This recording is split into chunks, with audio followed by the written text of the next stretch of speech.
the Summer Skirmish. He's only got 60 HP. He's got to force these fights. He's got to make something happen. He's looking to make it happen towards this low side, down to just 1 HP. Can he make the greatest play happen? I don't think Sean drops. Good effort, my friend, but Sean knows there's the reason to force it. There it is. The shot in Sean, an excellent play, 6 eliminations. We've had yet this weekend. There's a shot. Oh! The edit from above from Animal. Built up, like you said, built a second layer. It's a shot. There it is. The victory there for Sen Animal in game number 2. Any final thoughts for all the people out there that love you? I just want to say, hi, Mom.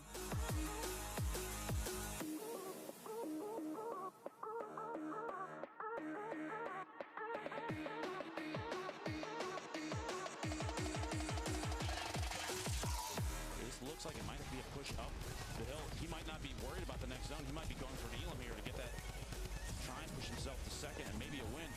Gets the shot, Tendons gets it. And Saint with basically nothing left. He had 5 shotgun shells.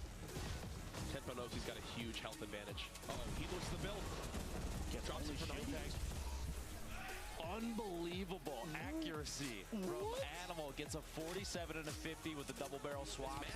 Down at a 75. The spray comes in with the drum gun. He's got this player weak. This would be only a second to live, but there it is.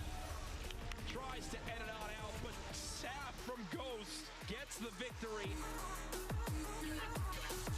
For Dr. Lupo, myself, and the rest of the production team, thank you so much for watching. We'll see you guys again tomorrow, 6 p.m. PST. More action to come.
Ladies and gentlemen, we are live for day 3 of the Summer Skirmish Qualifiers. And as you can see, a look at that crowd. It is a packed house. This crowd keeps growing each night. Every single night's bigger than the last. Jack Courage Dunlop. I'm joined by Ben. Dr. Lupo. Still considering if he's actually a doctor, Dr. Lupo. Jack, don't question it, all right? It's official. It's on the internet. I don't know if that's actually allowed, like, legally. I don't think it is. Let's not talk about it. Either Moving way, on. we're ready to have some fun here tonight. All the registration, everything, the early mornings, those are done. Tonight we figure out our final 33 players who will be competing tomorrow in the $1.5 million grand final. That will be 6 games tomorrow. Anything can happen, as we've seen, and tonight we have some heavy hitters participating. I'm excited to watch. We've had 7 weeks before this of incredible gameplay. Yep. The total over 8 weeks for Summer Skirmish, $8 million, and it all comes down to this. We've seen a ton of big names over the course of the last few days. Some progressing on, some eliminated early, and we've seen a lot of seen some outliers, some underdogs almost that have risen up, and I love seeing that. Anybody can win this thing, Jack. Well, I can promise you some fan favorites will be participating tonight. We've got the schedule to take a look at, though, of how it will all break down. What we've seen today, it began with 3 different heats. That determined our players who will compete tonight in our qualifiers. Again, 33 players from this evening will head to the grand finals tomorrow. Some of the names playing, I mean, let's see, Nick Merckx, a little Liquid Chat, maybe a little Tfue, who knows? There's the format, though. 2 matches earlier today in the heats. Tonight, though, will be 4 games. And Ben, you see the rules set there. Break that down for the viewers at home for me. Now, not only is elimination count important, but placement is as well, and that's kind of molded the way that some of these competitive players are determining how to approach engagements. 3 to 4 elims is 1 point, 5 to 6 is 2, and if you hit 7 or more, that's 3 points. On top of that, a top 10 placement is 1 point. If you get to 3rd, that's 2, and if you win the whole thing, a victory royale courage, that's 3. It's pretty good. That's pretty good, but you know what's even better? $1.5 million split amongst the top 100 players from this week. If you qualify for the grand finals, even if you place 21st through 100th, you already earned $5 grand.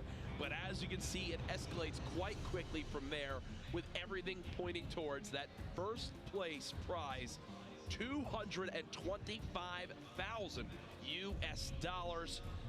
Life-changing amount of money. It's incredible. And 5,000 just if you make it to the grand finals, and the requirements from what we've seen the last few days, Jack, it's not over the top. Some of these players are making it through from the qualifiers, making it into the grand finals for the last day with even just 1 point and 5 or 6 eliminations, which means some players, a lot of players, are playing very slow, but that's not the only strategy we've seen. We've seen some incredible aggression, actually. We saw even yesterday, Aiden from Ghost Gaming was, well, it felt like he was playing a different game, game 1 and 2, jumping around out in the open, even ignoring building at times. He went into, you've seen some streamers, and I'm a victim of it, just weapon swapping just super fast just cause. It's like a muscle memory thing. We didn't see that too much before that moment, and he was leaving Tilted yesterday. We saw that. We've seen Animal dropped our first double-digit elimination game of the event so far. Sick. 10 eliminations in a competitive format like this is holy cow. That's crazy. It's crazy. Yeah. And we've even seen players who, through the 4 games, struggle for the majority of them, but then have 1 monster performance, 1 victory royale, which earns them enough points to qualify for the grand finals that take place tomorrow. Probably going to happen again here. Either way, though, we've got to catch up with how we got to this point. As we mentioned earlier on the schedule, we had 3 heats, and, well, we had some top performers. Heat 1, SSG Colton. Heat 2, NRG Kaysid, and then Heat 3, WPG Ranger, all representing some major organizations there, showing up big for their squads. A number of these players, they're going to drop a lot of different strategies in here, but man, nothing gets better than falling in on your opponent. Those bounce paths from above, super important, especially know the right time to utilize them and can catch your opponents off guard. It's tough to beat someone falling from the sky with a shotgun, Jack. No, most certainly. And you see there the excitement after that victory. If that drum gun doesn't eliminate that opponent on that last bullet right there, you'd think the double barrel gets a second shot off. Here's Kaysid a little bit later on in his performances, and you see already 5 eliminations there. How about a 6th? Woo! The headshot crits from that rare drum gun, quite good. And, well, you know what's even better? A rocket to the back. Now, you mentioned earlier a lot of larger organizations, really organizations of all size being represented here. I know right now already Trouble Boys has 4 players qualified for the grand finals tomorrow. World's Best Gaming has 3, I believe. FaZe, Cloud9, Liquid. We have players from all over the place showing up for this, and it's wonderful to see such an embracement of competitive play from these organizations that have been around for a very long time. They see the value of Fortnite and just how top tier the play can be, and it's wonderful to see. It's that level of inclusion that I think Fortnite on the esports side has been, it's fantastic. Oh, they've been really pushing for it, and it's been paying off to this point. This is the biggest Fortnite LAN event on a competitive side that we've seen to this point. As we know, $1.5 million on the line. Again, stay involved in the conversation on social media, hashtag Summer Skirmish. We mentioned some of the big names playing tonight. We'll take a look at the full participant list here shortly, but I mean, man, there have been some big names that haven't qualified for this grand final. I know people have been talking about, but that's true. We'll see tonight if anyone else falls quite short, because I know a lot of people have some high expectations for these guys that scrim day in and day out. There are very dedicated players, like you said. A name we were discussing yesterday, Myth, who took time off streaming specifically to practice for PAX. Didn't work out this time, but there's more events coming forward for in the future for these players, and I guarantee you, players with determination like his, and we've seen Vivid put on an excellent show in previous summer skirmishes. It's not over for these players yet, and I would almost expect a competitive mindset like they have. They're going to take this as a learning opportunity. They're going to improve from it. They'll come out with positive mindsets, and they'll crush in the future. Well, earlier today, we mentioned the Heat 1 winners. That was actually Colton. We caught up with him with an interview.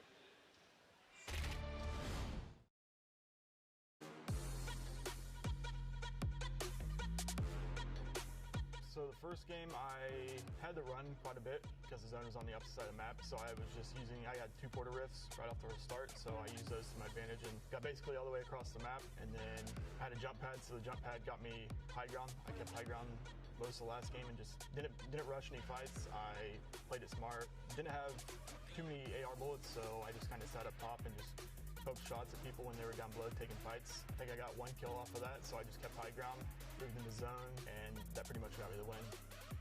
I didn't think I would win and then get a second place. I was hoping I could get a top 5 placement. I got one the other night, but no, it definitely went a lot different than what I was expecting. Everything fell in place perfect for me pretty much today.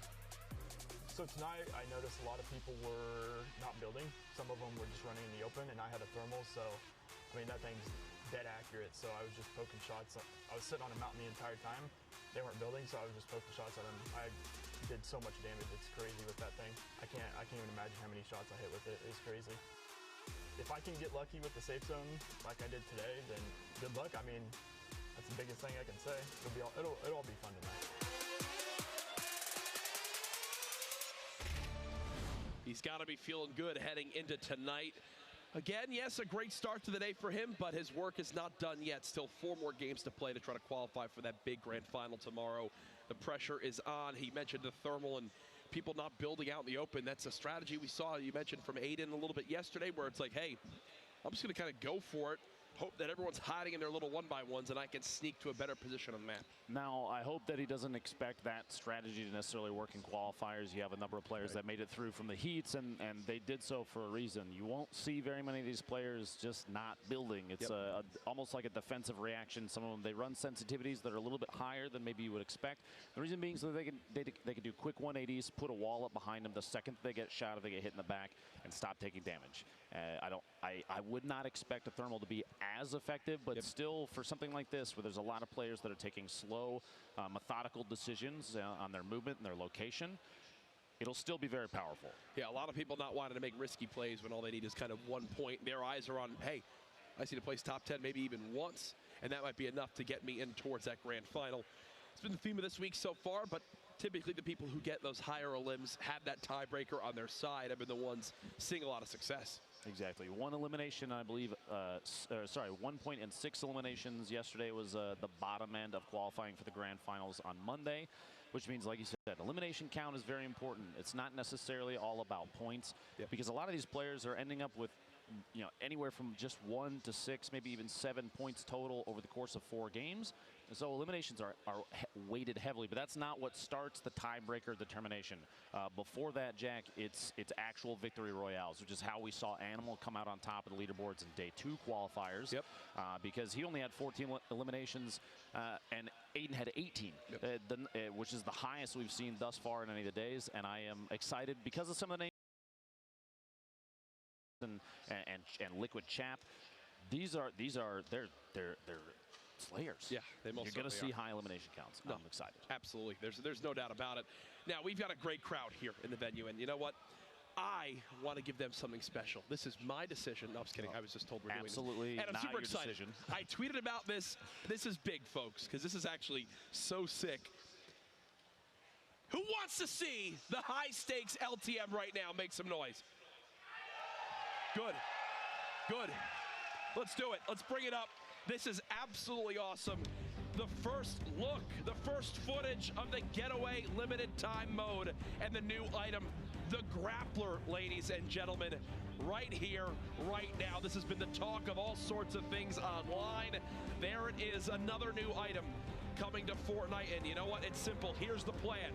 4 safes have been loaded into supply drops scattered around the island, each carrying a large jewel. You and your crew must locate a safe, pick up the prize inside, and get away with the goods while battling enemies. The first 4 teams to make their way to a van with a jewel and a getaway win. Are you up for the job? Simple as that. Look, I mean, look, are you kidding me right now? Are you kidding me? You see on the right side, the getaway vans, the safes that are on the map, all sorts of stuff going on. There's the jewel, picking it on up.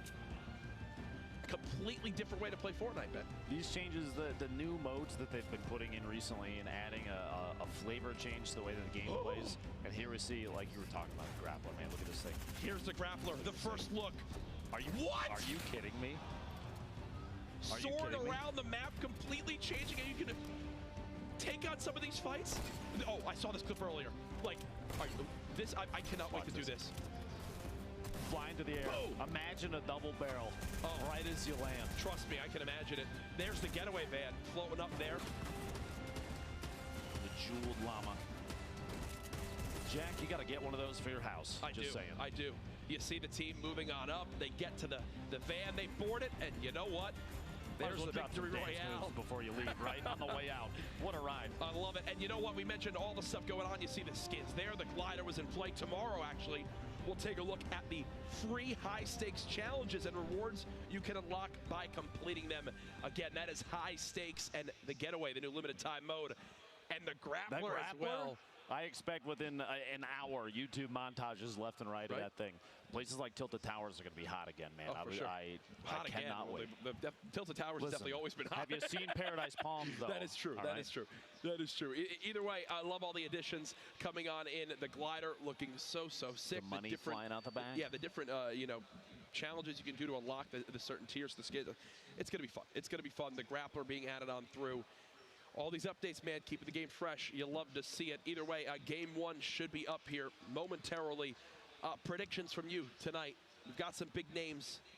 We've seen ups and downs from a lot of these well-known players. I would expect Nick Merckx to set up base in Tilted Towers, as we've seen him do a number of times in the past.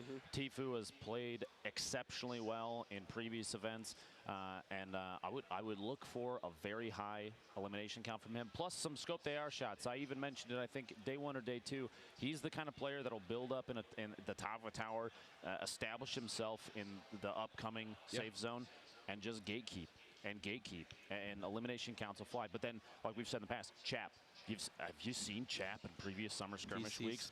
He's decent. One of the best ground players up close. Yes. His management of structures, as we've said in the past, knocking walls down with the pickaxe, instantly replacing, so he can take control. So he's the one that can edit out the walls, make windows, and take shots. It's pretty nuts what he can do. I actually caught up with him earlier on. Saw them all hanging out. He was with Poach, Tfue, and them. We wound up, I saw how Chap was playing. And again, there's Tfue, Nick Merckx competing tonight alongside Chap. But Chap had his keyboard, like, underneath his monitor, essentially. And then his mouse was, like, in front of the center of his body. So instead of how you normally have your keyboard on your left or your mouse on your right, whatever's comfortable for you, Chap was, like, playing, like, this? Does this make sense? Yeah, no, hopefully, are you seeing what I'm doing? This doesn't make any sense. That was how he was playing. That's where his mouse was. No human plays like that, Jack. He's got to be a robot. He was, and he was arguing with his teammates that that was the elite way to play. We'll see how he performs. There is a look at everyone stacked on in to the players area. The Fortnite Summer Skirmish, 8 weeks of competition. They've all led to this point. To this point. The reason I said that is because I got told participants in my ear. Let's see who's playing tonight, Lupo. There it is. Named a lot of names that you've seen actually multiple days in a row. You have to remember if players came out here on their own volition and they did not qualify for the grand finals on Monday, they're given an opportunity. If they get up, if they got up bright and early and came back the next morning, they could give it another shot. You see Hysteria, one of those players specifically. I know that that Tempo from FaZe had to do the same thing a number of times. But you know what that says to me, Jack? That they're here to win. They're determined. Absolutely. And I hope they take previous rounds as learning opportunities. There's Geomock. We watched Slossy yesterday. Man, I mean, there's so many talented players. United's Ashton involved as well. And then over to the final page. Nick Merckx. Dimes is there. Nick C9 Merckx, Blind. C9 Blind. Blind is that's a name we saw Tfue. come up with the Ninja Vegas event. It's the roster here is terrifying, to be honest. Bartologist, General. Tonight is actually going to be, I think, the craziest night of competition we've had to this point. I think it's setting a little bit of a tone, but you know what? Right now, I just heard some beautiful sounds in my ear. Ladies and gentlemen, the battle bus is about to take off. Game number 1 starts right now. There you go. Make some noise. Who will qualify for tomorrow's $1.5 million grand finals? Folks, there are some heavy hitters, as we just saw in tonight's competition, and it is finally here. Now, we've got a number of players jumping out early, going to that bottom left corner. This is actually the heaviest we've seen an over-the-water drop. Players trying to get as low as possible so they can open the chute as late as they can. The idea there, trying to hit, there's a couple buildings down there with chest spawns early. Greasy Grove is an easy drop there, or even Flush Factory. You see, it looks like a pair. You see kind of spin around in the air, looking at each other to do some tracking there. Tilted Towers, the home of Nick Merckx. 1, 2, 3, 4, 5, 6 players dropping in there. But everywhere, as we've seen, is going to be populated. There's going to be players playing outside of POIs. Early trap from Nick Merckx, as we were saying, a player to watch. People have seen him quite a bit, and it feels natural here. I would go as far as to say Nick Merckx knows that middle gray building in Tilted better than literally anyone in the world. He lands here every single game he plays. This is his home, essentially. He will navigate Tilted Towers better than arguably anyone out there. We'll take off his perspective for a second and swap on around, as there's a lot of engagements going on around the map. You see here, Wheels, Rex, Slang, all getting involved early on. Now, you were mentioning Nick Merckx, just to use him as an example, but there's a number of players that are like this. People have drop locations that they trend to. And competitive players, they're going to learn that about their opponents before they come into games like this. So I would almost guarantee you that people that are dropping there, they know what a play there. The tack shotgun, green tack, a pair of shots there secures the first elimination for Rex, but he's not done yet. He's got the remainder of a 1v1 here. He's at 54 HP. That tack comes in big and gets Wheels for the double. Wow, that last crit right there saves him, as Rex was one bullet away from getting dropped early on, but now 2 elims. And remember, we've got to stress the points, how it all works. If you get 3 elims, you earn yourself a point. 3 to 4. 5 to 6 elims is 2 points. 7 plus elims is 3. If you place in the top 10, you earn 1 point. If you get second or third, you get 2. And if you earn the victory royale, it's a +3. Godvat on your screen, he just earned himself an elimination. You saw Hysteria actually nearby with full HP, but now it looks like we're heading out over to Retail Row, where multiple players are stacking on up with some big engagements about to begin. So Kairos in the southwest corner of Retail. This is a pretty common drop. If you're looking to push into Retail, because you see a number of players move in there, these 2 houses out here are a good spot to hit. There's a lot of brick. There are a ton of just stray trees you can pick up, and I believe 3 chest spawns, 2 or 3 chest spawns on those 2 buildings, and if nobody else goes, there's confident ammo. But right here, the third partying on Frankie, if you can, for people at home, explain the term third partying for someone maybe tuning in for the first time tonight. So 2 players are in a 1v1 situation. Maybe they're build battling. Maybe like you saw there, they're in kind of a medium range fight where they've both built mini bases just to establish some layers between the opponents. And a third player enters the engagement from kind of a side angle, almost an angle that isn't going to get seen initially. They take shots at just the right time to try and secure one of the eliminations, which is exactly what you saw Sakairos do here, but he's got to box himself in because his opponent has the top-down advantage. Those pyramids to block ramp pushes courage are super important, especially the timing. You can catch people almost inside. Now, that edit, do you want to talk about how dirty that edit was? That was a nice little play there. He moved and began to run to the opposite side of the ramp and then rotated it and then drop him on that opposite side. He's trying to break down his top structure because he's out of materials. Does tag his opponent once there, continuing to use that pickaxe, and he's realizing no mats. He's got to try to drop his opponent down to his level. Will it work? There it is. Can't quite hit a shot there as he is blocked yet again. The fadeaway. Won't have an opportunity there. Just continuing to use this pickaxe. Now he's got him on his level. This is his chance. Sakairos can't get it. Loses track of Pupper in the middle of all the building. As Pupper gets the elim. Back and tilted. Joker Untamed pushing on his opponent right now. Whiffs a shot to chop him. Gets lavish with a follow-up. And you saw there, he ended with 1 HP. You saw it going down to the bottom. Just, again, show off just how much I know about Fortnite. You actually can't get weaker than having just 1 HP. That's the lowest amount of health you can have. Jack, you're not wrong. There you go. Not wrong. You're welcome. That's why I paid. Established in the UI building. Back over here to set that destroys. Kev is at the sports complex to the west of Tilted, but he's not alone there. Jalakias is hiding underneath, and they're going to do a little bit of creeping. The audio cues, super important. Even editing, speedy edits as he's trying to get up above. Could have just built one ramp, but instead double edits on the way through. Look at this zone. A lot of players. Hopefully they're seeing this. They have 2 minutes and 52 seconds to start making a push because this zone is way west side. Snobby, greasy, tilted, even pleasant and maybe haunted with shifty shafts in there. This is centered on literally who we're watching right now. They're smack dab in the middle. I'm actually really surprised to see him going for so many hand cannon shots. Does get tagged up quite a little bit. Yeah, that was maybe hoping you get a quick little one shot there. Won't work out. Especially with materials that he's sitting on right now. Probably would have been safer to go for some like a ramp wall and then just crouch and stand up and peek and take a shot and re-crouch to hide behind. Just an update for everybody. Pupper and Rex both currently have 2 eliminations, but nobody has more than that, which means nobody's got a point yet. 3 is the bottom end for that. Here's a replay near Haunted Hills. Diabolic. This is Christo. When you got that much HP, you think you're going to basically win any engagement you're in, especially when your opponent has just about 100 to use. The zone closing on in. We mentioned just how far west this zone is. Going to force everyone on the east side of the map, from Retail, Tomato Temple, Risky Reels, Paradise Palms, Salty Springs, to make some moves west. And when you've got that river in the middle, there's a lot of gatekeeping opportunity here, Dr. Lupo, to be able to kind of shoot down on your opponents and maybe pick up some free elims. Now, information just for people watching home, all of the Cloud9 players that didn't qualify yesterday are in this today, which means the entire roster could still end up in the grand finals tomorrow. Yeah. Speaking of big teams too, Liquid Chap, I saw the feed a moment ago, got his first elimination. Misfits taking out 42, which is too bad. I believe he was at 2 eliminations, one elim away from a point, but got cut early. We're still 60 plus remaining, so there's no points for 42 MTU. Just yet. Kev trying to take shots. Gosh, he's just praying that hand cannon hits. He's been wrong. I don't blame him. The thing hits like a bus. Oh, if you're within. One shots. Like in this scenario. Kev's just going to go for this one though. At some point, you think he's using a lot for this fight.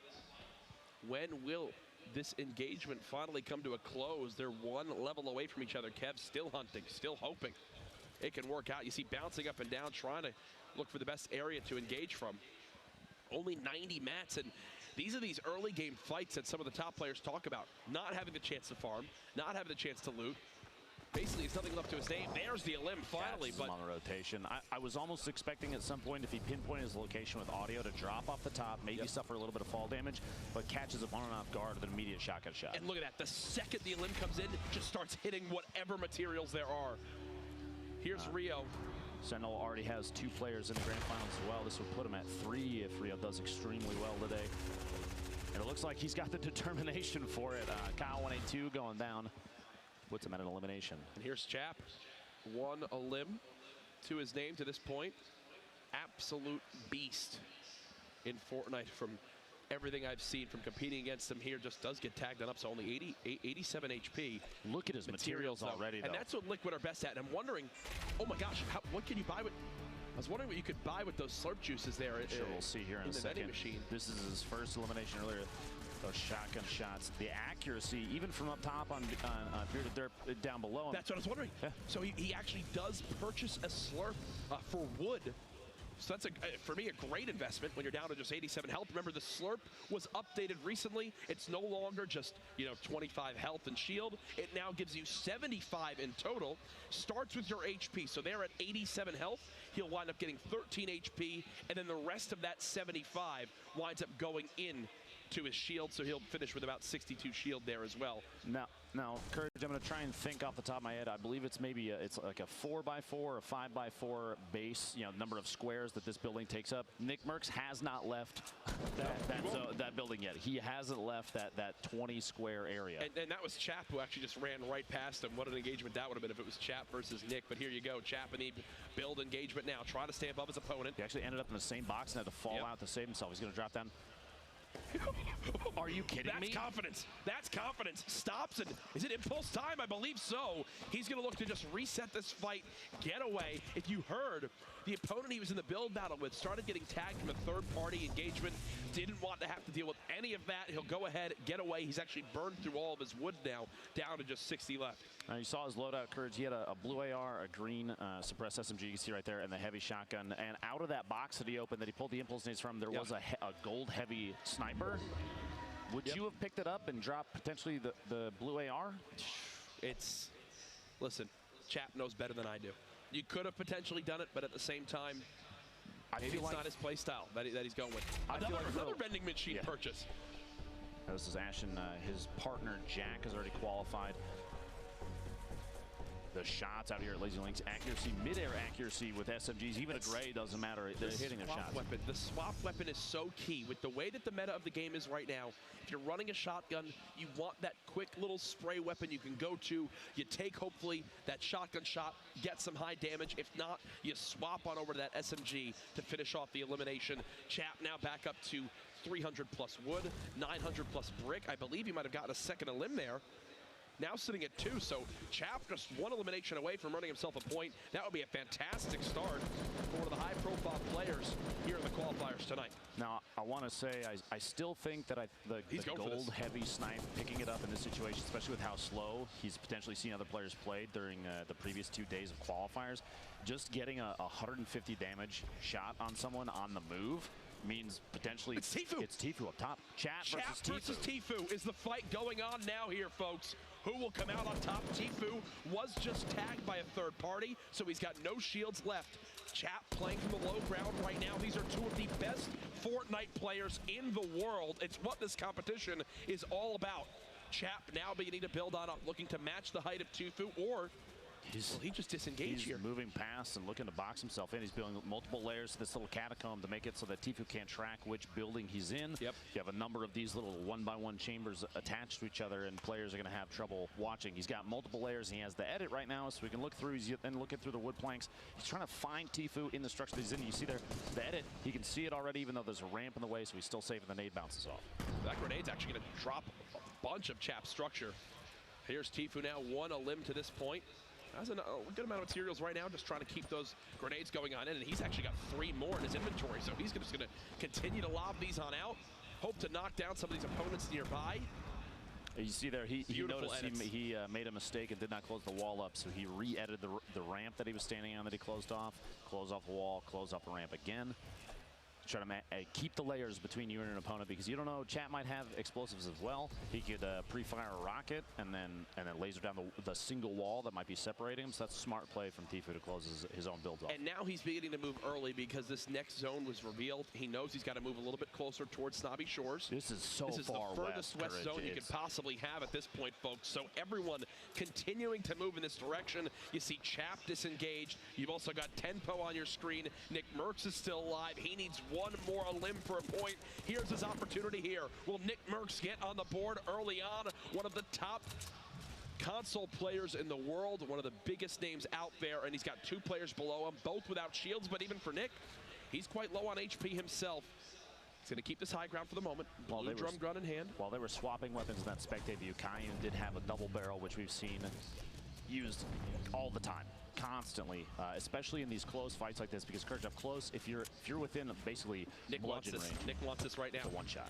He's trying to make it happen. Grenade launcher now being used. Nick Merckx going back towards the high ground. I think he needs to make sure he's got himself a floor that he can potentially bounce pad with in case this structure gets knocked down. He knows there's someone just one tier below. Again, folks, if he gets a third of limb right here, he will earn himself a point, and 1 point has been enough for multiple players to qualify in the previous nights. Kayun is so weak, but Nick doesn't know. He's going to try to peek on out. Is this his chance? No! The wall blocks the shot. And he's still got a player close to him who's got a ton of health. High amount of hit points. The zone is here. This is kind of an all-in. This is an all-in from Nick. I think he's going to bounce pad. He's going for it all, folks. It's going to get dramatic here towards these moments. No! He got caught out, pinched between two players, the one underneath him and Kayun, who is and look at how weak he 26. Was. 26 health. Would have taken one shot. Rio, as we were watching earlier, he's at 2 eliminations as well. By the way, Flower, a fellow Rogue member, did hit 4 eliminations, which means he has 1 point already. And Kayun, who just eliminated Nick, that was his third elim, so he will be on the board as well. Energy General has 3 eliminations. Rec has 3 eliminations. Misfits. Misfits GG. Gyre from Misfits has 3 eliminations.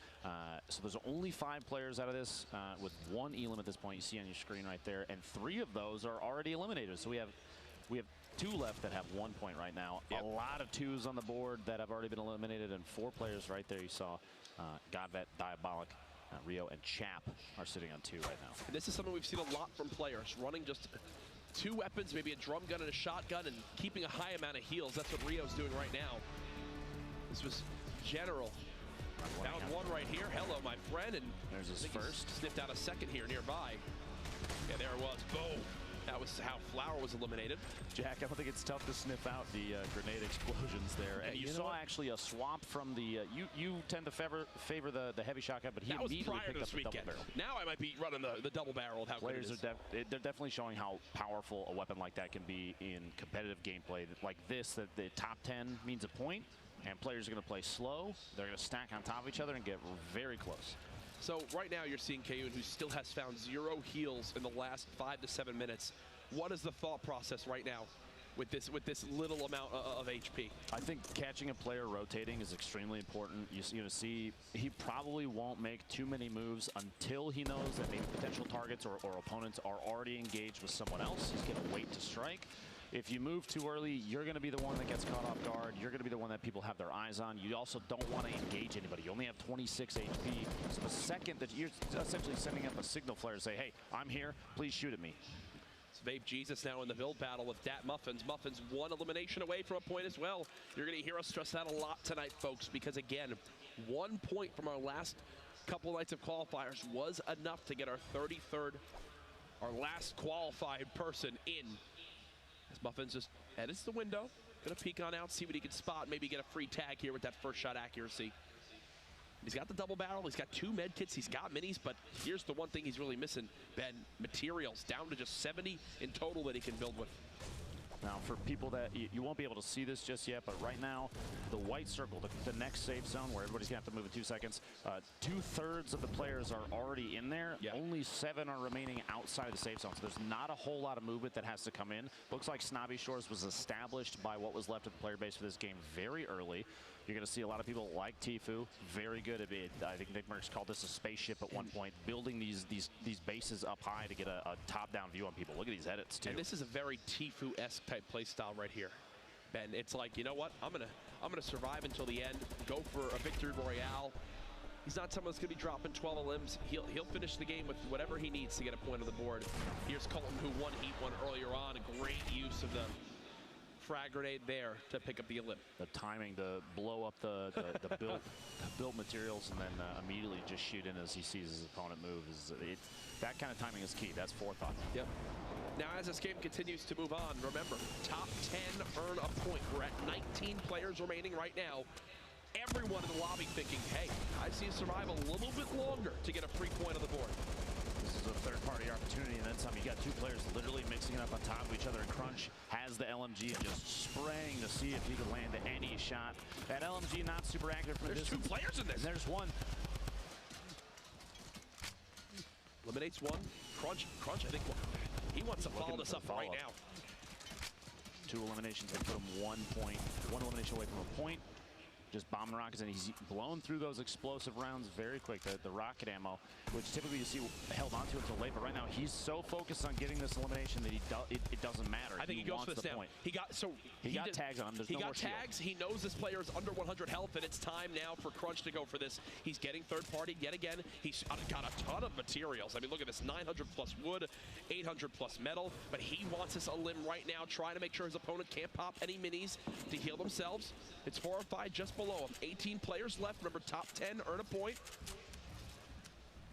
The edits are so fast in here. It looks like there might be a couple stumbles as he's trying to take a corner out, or just the top line of 3 on a wall, and it's maybe getting a little flustered in there because he knows he's got somebody else watching him in this engagement. He wants to secure the elimination on someone, like you said, he knows he's weak already, so if somebody beats him to it, that misses out on that elim and potentially puts himself in a bad position against whoever's watching.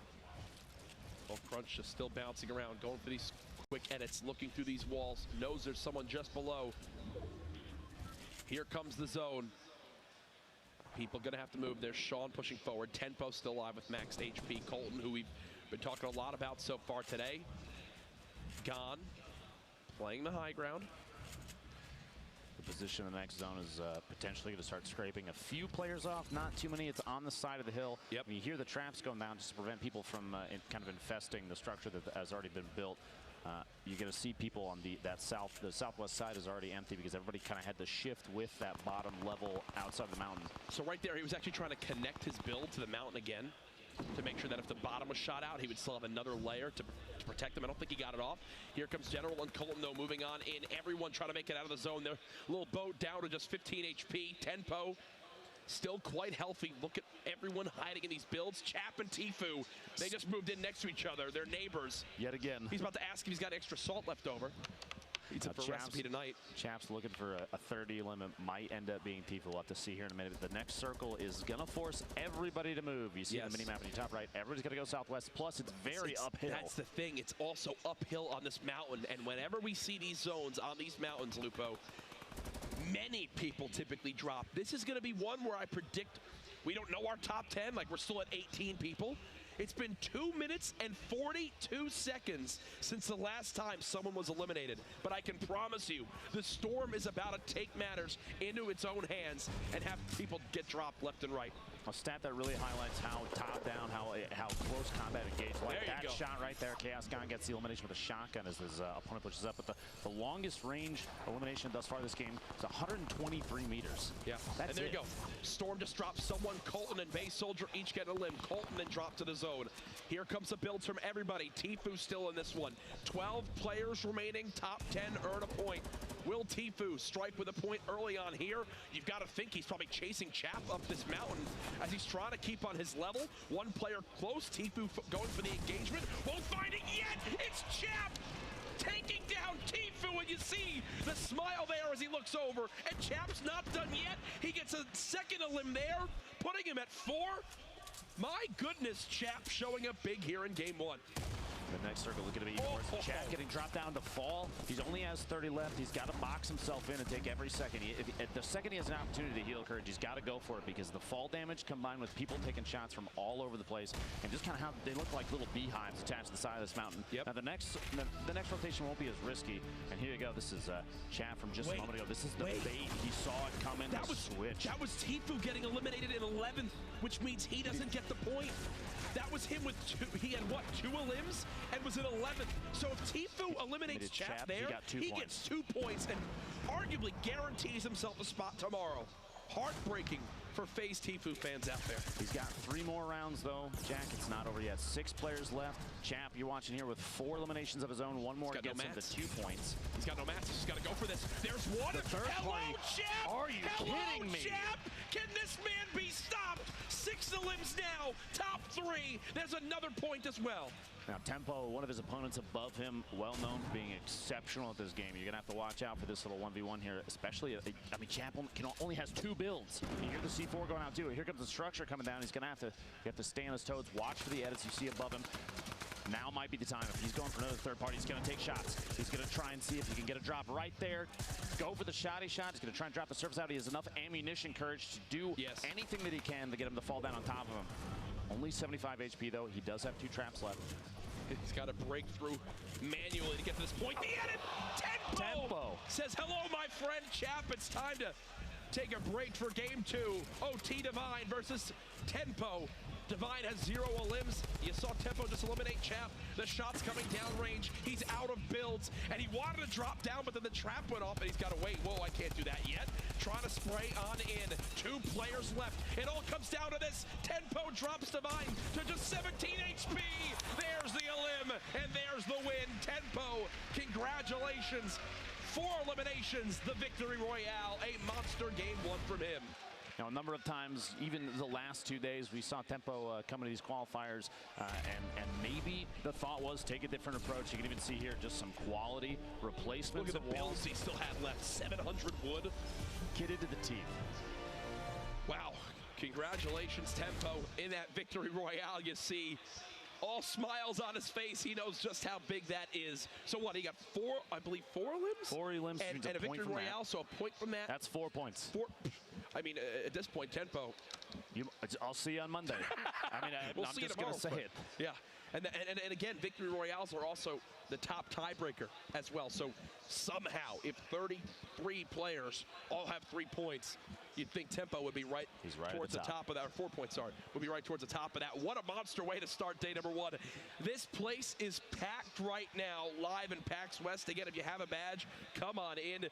If this is what it's like tomorrow for the $1.5 million day, this crowd's getting into it, and I love it. Having such a blast. That was just game 1 of 4 we have tonight. We've got all sorts of replays from that ridiculous game 1. Here's General from NRG. I mean, what a way to kick off day 3 of these qualifiers. Absolutely. We saw both top-tier play and some very close finishes from a number of players that we've had our eyes on for a while. People that we've been anticipating, players like Tfue playing in this event every day thus far. Flower going down. General is just attention to position. The timing on dropping in and hitting the shots at just the right time. It's wonderful to see players so aware of their surroundings. Look at this shot, too. The edit out takes PAXWest down and sits on multiple eliminations just from this one engagement at the sports complex. And you also mentioned so many big names. You saw the battles that went down. I mean, Liquid Chap versus Tfue is kind of anything you could ever ask for as a competitive Fortnite fan. And speaking of Chap, we'll see some of his moments here. It all began back in the sports complex just outside Tilted. Went for those early game engagements. This was that second one we missed that got him all. Look at all these materials he winds up picking up. Puts him all the way towards 900 brick, but this was everything. Versus Tfue. If he dies here, he gets 0 points. Instead, gets that elim, earns himself 2 points alone with that elim, follows up with another as well. That means that elimination on Tfue from Chap was literally, they were at the same place. Yeah, they were both 11 remaining, both only 2 elims. Then he just drops on down and says, you know what, I feel like chasing more. And even at the end here, where I thought he was going to play this low ground and hope people drop down towards him, he just kind of goes for it all. Starts breaking into the builds, starts pushing towards him. Tempo with the quick edit did kind of shut him down. but still. You have to give it to him, though. Yeah. The knowledge to know exactly when to push when other opponents are shooting at each other. It's listening. They hear the cues of shield dropping off.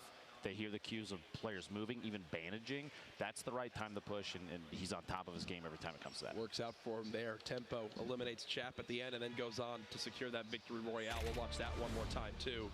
Here's the top-down look. Tempo had so much health. He had maxed wood here. Literally, the other two players had 0 mats. And you see, even with that drum gun spam, he was more than fine with waiting it on out. Times it to where he knows the drum gun is about to be out of ammo. Doesn't spam another wall. Instead, the second his opponent runs out of ammo, that wall breaks, and then he just takes the free shotgun shot. Textbook stuff from Tempo. He had just removed shield, too, so you had multiple signals to say now's the time to push, try and get the vine and get the win, and he did. Did just that. So 4-point game from him. Already starting to see some of these big names come out early on of our 4 games tonight. I mean, we're going to get ready for game number 2 in a moment, but we've got actually the standings all ready to take a look at. Let's see where people stack up. You got to think Tempo's at the top there, and yes, he exactly is. But because of that tiebreaker, him and Chap both have 4, but he got the victory royale, putting him just above. Now you see Liquid Champ 6 elims, 4 points. Jumpman with 3 eliminations and 2 points. But look at this, OT Divine, 0 eliminations. He played the slow game, methodical, waiting, because he knew that, I mean, you get to second or third, that's 2 points. You don't have to take anybody out. There's all sorts of win conditions. Oh, Tfue with 0 points, but at the top because of his placement alongside the elims he had. Could not be closer to having 2 points. Either way, still finding himself in the top 33 at this moment. There's a look again at all the players ready to hop on in. The battle bus should be taken off here very, very soon. So intense. These live environments, completely different from playing in the comfort of your own home, Ben. Now, I've got to reiterate, I know I've done it the previous 2 days. I got to do it again. These guys are all these players they're in a different building from us, which means they can't hear a single thing that we're saying. Yep. There's no outside noise. It's very quiet in there, so they have the ability to concentrate. They can hear everything, and it's the environment over there is, I mean, it's top tier. Granted, some of these players, they're not necessarily, it's not the gear they're used to using, but I'm going to be honest with you. We've seen some of these players put on a good show, and let's see them do it again, Courage. Game number 2. Game 2, the final day for qualifiers, trying to get in on a Monday, $1.5 million, and Jack, where are they dropping? Where are we dropping? Well, we're following Tempo. We have to off that performance in game 1. Looks like he's heading right back towards Snobby, and that's where he landed last game and had the perfect zone. So he's like, hey, let's hopefully have it work out that way again. So he'll go ahead and fly towards that area. And when you're flying on in, spinning around, looking for exactly where other opponents could be dropping on in from. Looks like he'll have someone there on his screen. Can't quite read the name. But either way, some early engagements possibly for Tempo here. Unlucky loot location came around with just some ammunition. You see a lot of these players, even while traveling, they're going to smack every single, any material source they can, because early game fights, Courage, 1 or 2 builds can make the difference between winning a 1v1 or not. And look, Slaying inside the house came up with a chug jug. He's got a blue AR already, and Tempo sitting on a gray tactical shotgun at this range is not going to be nearly effective. Shotguns, you got to be very up close. That's why he's using the build. Trying to get in. He gets a shot to the window. Are you kidding me? 80 damage. Leaves Slaying at 20. This chug jug could come in big if Tempo lets him get it off. Tempo lets him use it. But Tempo's got to push. Remember, he's only got 30. He's been tagged twice already, but this AR does 33 damage. So Tempo still has 34 health, meaning Slaying is to hit 2 bullets. While he's only got 20 HP, Tempo has a shotgun. The top right corner, you can see just how close these 2 players are. Third partying. Tempo got a shield off. Tempo got 2 shields. Is he max shields now? And he's popping a chug jar. Are these guys both about to have 200 HP? Full reset. Slaying only has 4 builds. Tempo's bandage, so Tempo's going to be at 175 if Slaying lets him get the entirety of the bandages off, which he's going to. Slaying's at 200. Do you think Tempo heard that? I can't tell if Tempo heard that. The trap placement. Hopefully Tempo heard that and does not push through the window. He's only got 8 bullets. Forget everything else. He's only got 8 bullets. He's got to hope against his limb right here. He's out of ammo. He's out of ammo. He's dancing around. He's got at least a gray pistol. That's his last line of defense. He's got to push. And Tempo gets the elimination. And you see, no. Can't believe it. Somehow in the 2 rooms these guys loot, they each get max shields and a chug jug. Here's Nick Merckx early on. Facing off against Ryan Rex. The dual pistols. Okay, Nick. Earning an early elim. one of the first of the game. At that point, there were only 97th. That was 98th place. 84 left right now, though. 2 minutes and 14 seconds until the circle moves. This is kind of a centralized northeast main circle, which means a lot of players, regardless of where they dropped, maybe only flush factory at this point, or even lucky landing potentially because of the path these players are going to have to take. Should be concerned. Everybody else can kind of take their time and build up some materials as they move. And Nick is totally fine inside Tilted. He's going to go through here.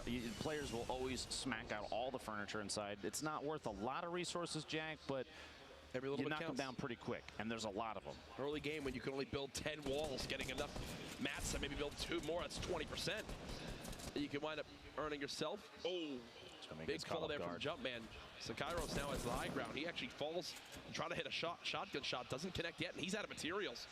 Jumpman trying to get the little peek over the top there. You saw him jump to try and take a shot. Backing out, hiding in his own box. He does have 5 bandages, maybe an opportunity to heal up, but Sakairos he has to apply pressure, which he is. And Sakairos goes down to Jumpman, very accurate. You saw multiple crits in there and the shield disappearing. Sakairos only 28 HP. He had 28 health. He didn't take a single point of damage. That's one that you want back. If you're Sakairos now, Kayun, one player above, one player nearby. It seems like everyone that landed risky is now getting in their fights. This big shield could make all the difference. There you go, wants a third party this engagement. Shotgun shots coming on in, can only build 2 walls. That's Joda just above. That was a perfect spray, knocks him all the way down. Brilliantly done by Kayun. Kayun earns that elimination. Knowing the exact location where your opponent stopped up top, maybe potentially built based on the walls that were still being built mid-engagement. He says, you must be behind this rim. Here's Cryo at Junk Junction. Big shot takes Stratify out.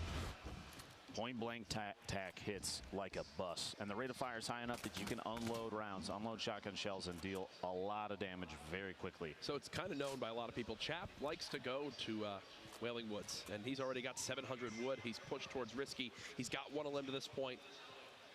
Looking to pick up a second quickly underneath him. Yep.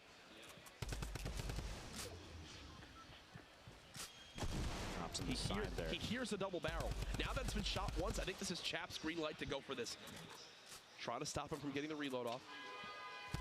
Chap continuing to spray on down. Drum gun in hand, so darn good for shredding these walls. But he doesn't have a ton of ammo. Does take a pretty healthy hit right there.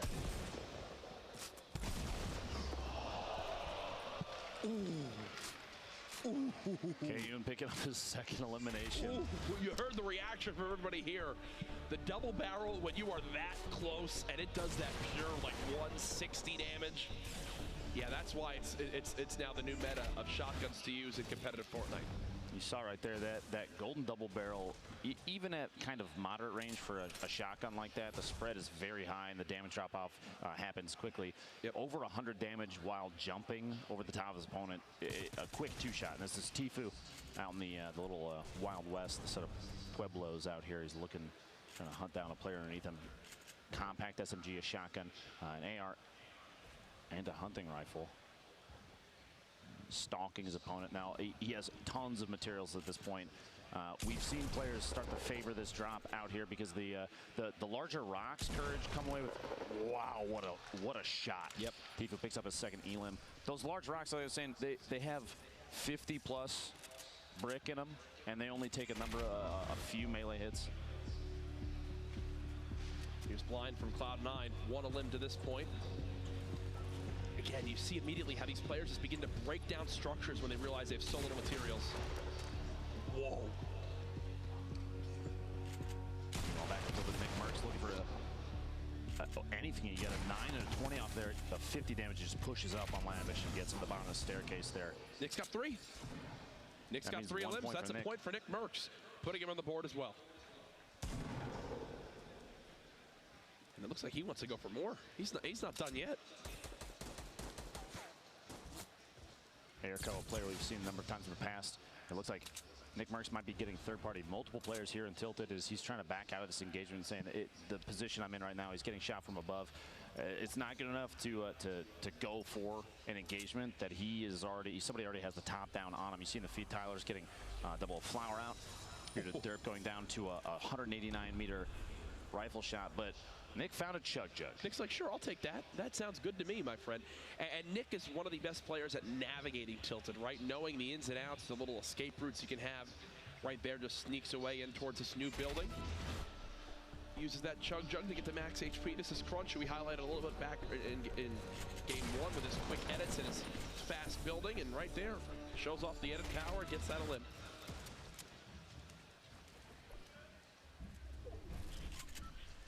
Kevin Crunch, both west side of Loot Lake, but they're not alone here. Tempo a little ways away between Tilted and their current location at these factories on the west side of Tilted. We might see a third party from him if he hears the engagement. They are in they're close to the edge of the zone though. Courage, they have 1 minute and 44 seconds before they have to move, but just so people are aware, there are still 2 players outside of the zone coming from Pleasant Park and Shifty Shaft, so we might see some drops to the Storm and the feed here. But Kevin Crunch looking for each other. Meanwhile, C9 Blind, Salty Springs locks himself in. He's listening, and the turbo build's going to protect the wall. He just has to hold down left mouse click while his opponent's trying to smack it out. He still owns it, so he can edit his way out. And he's going to use that to his advantage. A lot of this structure, I believe, is still his, so he can edit these. But his opponent, like we've seen a number of times, they're going to smack him out. They're going to use a pickaxe, replace it, so they take control of the wall. They decide when a hole is open. Should be a cleanup. You think 162. 162. Okay, well, now that he knows that this player's got under 40 HP, he just wants this, and that's what you talk about with him owning a lot of these walls. He can edit through. Here's another engagement. Can he clean up the elim? There it is. That was NRG Kasid who gets cut down. Blind's got to feel good about that, especially after last round. I love seeing these players improve on their own gameplay, but Double Flowers stuck inside the house, already super low HP, walks in on Flowers, trying to use turbo build to keep his opponent out, but it wasn't fast enough, and he had already been through the wall location, gets a shot off, a very easy elimination just because of the low HP of Flower already. You'll see, whenever anyone's in this scenario, they never sit still. Even right now, Pupper, yeah, he'd love to just sit still and kind of take his hands off the keyboard, but you never know if there's a sniper aiming in at you.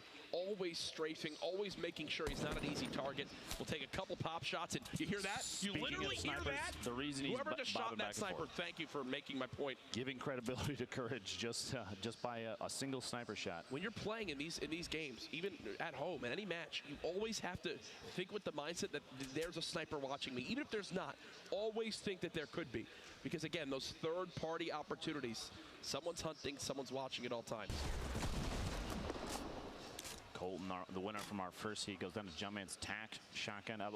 My apologies, double barrel up close there, and Jumpman's going to top off. Very edge of retail, very edge of the safe zone. Yeah, 3 eliminations. That's a point. He doesn't have to move very far. 47th Architect. You think he's in a great spot here, but he is quite low on AR ammo. And the zone's moving. He has to decide whether it's time to engage, which it looks like his opponent says it is, and Frankie gets the elim. His 47th trying to move out. And that's actually Frankie's 3rd elimination. That's a single point for him, which already puts him in a fantastic spot. His loadout is actually exceptional right now, too. 2 full shields. He had a bolt action. But he's got so little HP in the zone. That's the thing. He's got to move. He still has a minute. The zone still has a minute to push. So he's got to run so far. There's people nearby. Nick's got someone just above. I think he'll break down wheels here any second. This could be another elimination for Nick Merckx, which would put him at 4. And he still has a campfire to use, so even though he's in the zone, he's still in an okay position. Trying to match the building of wheels. They're on the same level now. Nick trying to swap to that shotgun. There's the elimination. Shot on wheels. Nick Merckx hasn't been stopped yet, folks. He's got to make it, too. He's in a great spot to keep on moving with the zone. He's actually, looking at the map, he's relatively far out. He has quite a ways to go. He's still all the way across Dusty. Hopefully there's more than one make it there, or maybe he has a launch pad, because otherwise he's in a tough spot. Yeah, he most certainly is. Pupper. Now remember, when this zone closes, it's going to start hitting even harder. Is this the second? Is this the second? Yeah. This player's now trying to med kit to stay alive here. Pupper getting chunked on down. He's got to stop and use this med kit. It's hitting for 2. Cut off. This means it's a 1v1 fight, and he doesn't have any eliminations left. So no matter the outcome, no points Both for of them there. drop. Melo goes down as well. You see all their loot sliding down the ramp. The Storm is quite good at getting eliminations, and you see it there over towards Hysteria. Just took down Yo-Yo. Keep it up. That's his first elimination of the game. Now, this is actually Hysteria's third time through the qualifiers. He played through all the heats before this and has done very well in those, but each qualifier has he's gotten very close. I remember overhearing he got to 11th place multiple matches, I believe, yesterday, which is just one spot short of getting even just a single point, which could have put him in on Monday. This is where the little huts begin to get built. The 1x1s, the little bases to hide on in. Over to Cristo. Above Lonely Lodge, won't be safe for this next zone, but he's playing like this because he's got WBG Ranger just below him. Ranger tries to spray on down. The trap comes in. There's 150, and oh no, Cristo. A little bit of a panic there. It looked like, I don't know if you noticed, was he attempting the rift to go his way out of there just at the last second of the trap damage? Possibly, as now Kayun thinks he's got a free elim opportunity in a third party. What he doesn't know is that that player below took 0 damage, so they're both around the same amount of HP. And as a player, Lupo, you can sometimes use that to your advantage. Play mind games to your opponent. Oh, he thinks I'm weak because I just got in this engagement. Meanwhile, he's still more than ready to fight again. Remember, too, if that trap is still in there, an opportunity for a lot of damage. A lot of AR ammo being used. Keep an eye on the amount that Kayun has. Just about one and a half clips left. I believe if Ranger makes it to Monday, that's the 4th player for WBG that would make it through, which is incredible. It's an excellent roster. Nick Merckx in the feed takes C9 blind out. Jeez, Nick Merckx is a man on a mission. 5 elims, that's 2 points already. That might lock Merckx in for Monday. Oh yeah, no, Nick's in a brilliant position because he had elims last game too. Here's Fade in a little build battle around one of these houses. Stops Joshua right there. Once he gets the high ground, he just goes for the quick shotgun shot. That heavy, so darn good when you get the headshot crit. And this is from Ranger's perspective. Drops him down, places the trap, edits the wall above him, swaps to the shotgun. It happens so quick, but every single one of those actions was calculated. A much deserved limb right there. Is he gonna go for this? Is he going to go for this? Oh, gets one of the most aggressive launch pads we've seen so far. He's trying to get the drop in on him up top. The reason he went for it, or potentially went for it, is because the opponent at the top of the tower got 6. He was already in an engagement, so he kind of had the drop on him. But there's 3 players in this box. Triz is nearby too, across the street. Nick Merckx, like you said, was 6 eliminations, leading this game. What an absolute beast.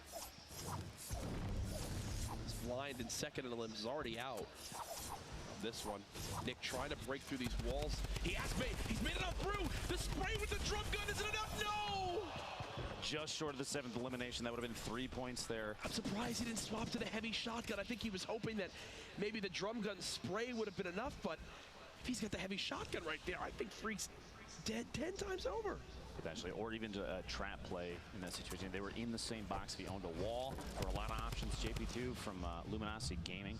We've seen him play with Cypher, I believe, before. Chris from C9 and 5. Minigun, Freak, panic building. The minigun shreds if you land some of those hip fires. Now, we saw yesterday, though, the minigun kind of biting back a little bit against players that decided to use it. Multiple engagements in a row. Courage, where minigun just didn't work out. Look at Chris. In the right hands, powerful. Wants this fight so badly. The one thing Freak can do, maybe use this heavy shotgun. And Chris gets the elim. Geomach still alive. If you've never met Geomach in real life, I'm pretty sure he's 8 foot tall. That's real. We'll have to stat check that one, Courage. The push from the east side. You have 17 seconds, 28 players left, and after this circle closes is when things start to get chaotic with circle moves. Kriz, we just saw on the feed a second ago, that elimination that we were watching. He's at 2. 1 more versus who he's against right now. That'll give him 3. That's a point.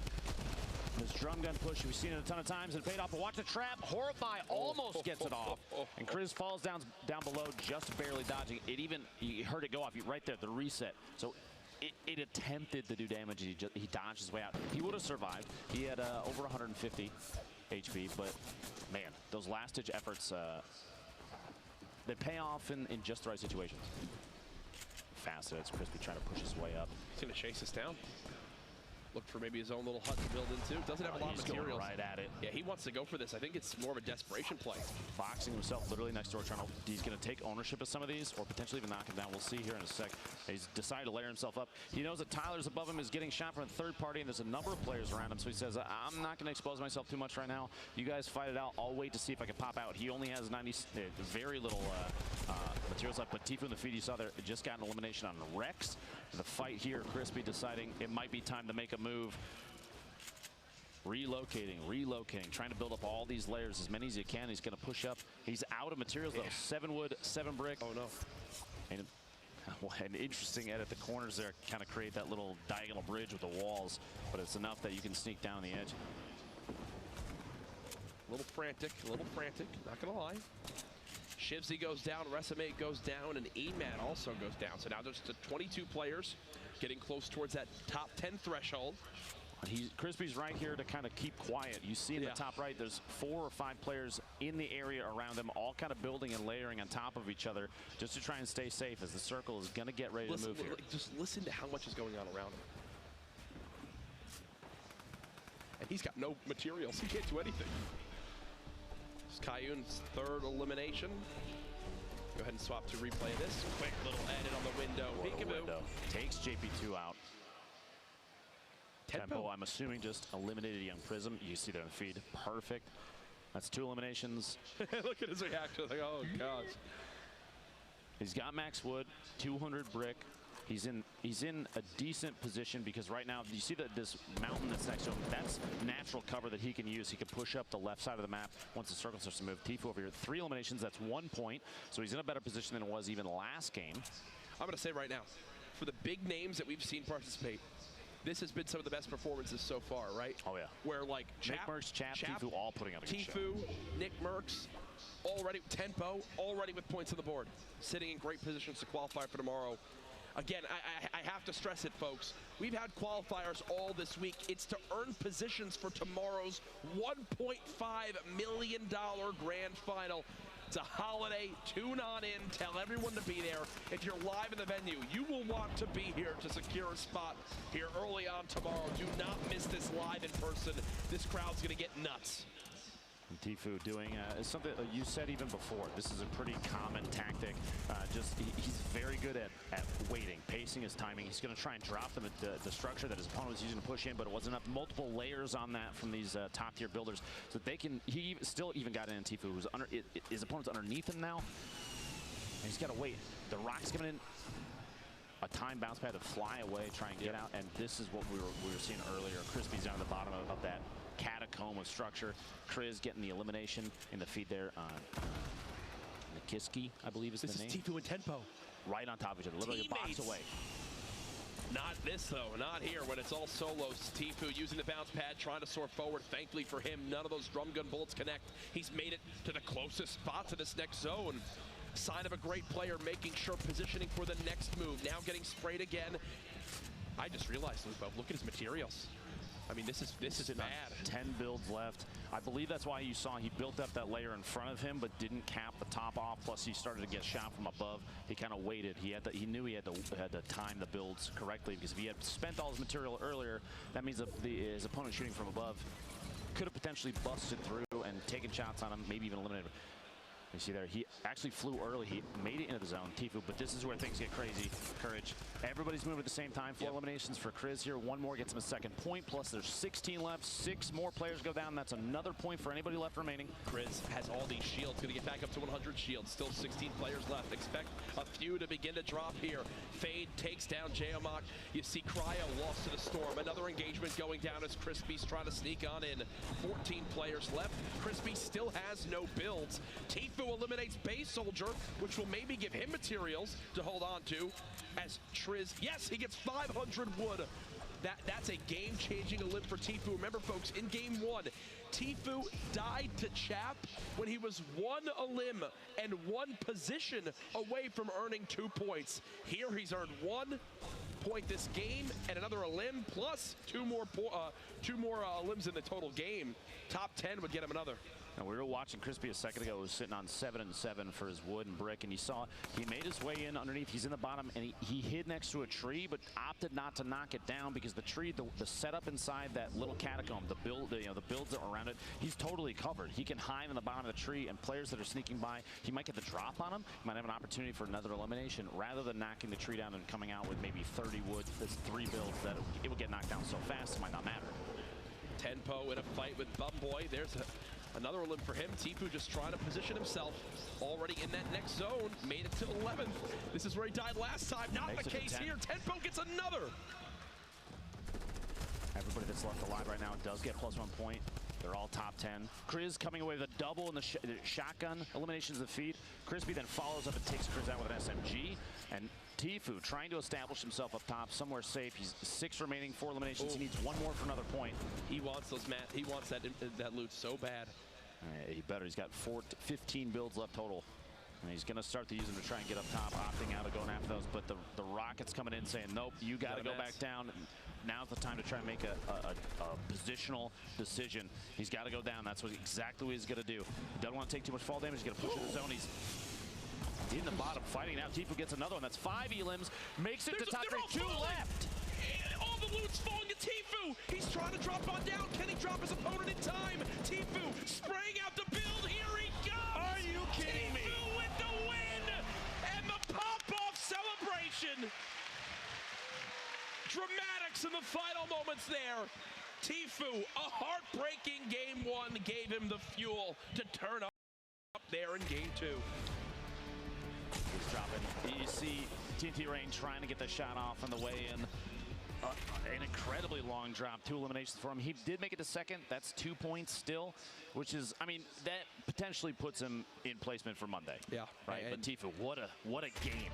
He's feeling very good after that. You love to see the emotions there, the pop off. He doesn't have a window to jump out of like he normally does. I almost expected him to try and find one. Right. It's either way. You look at it right there, and we talk so much about materials. Doesn't panic, and it's on down.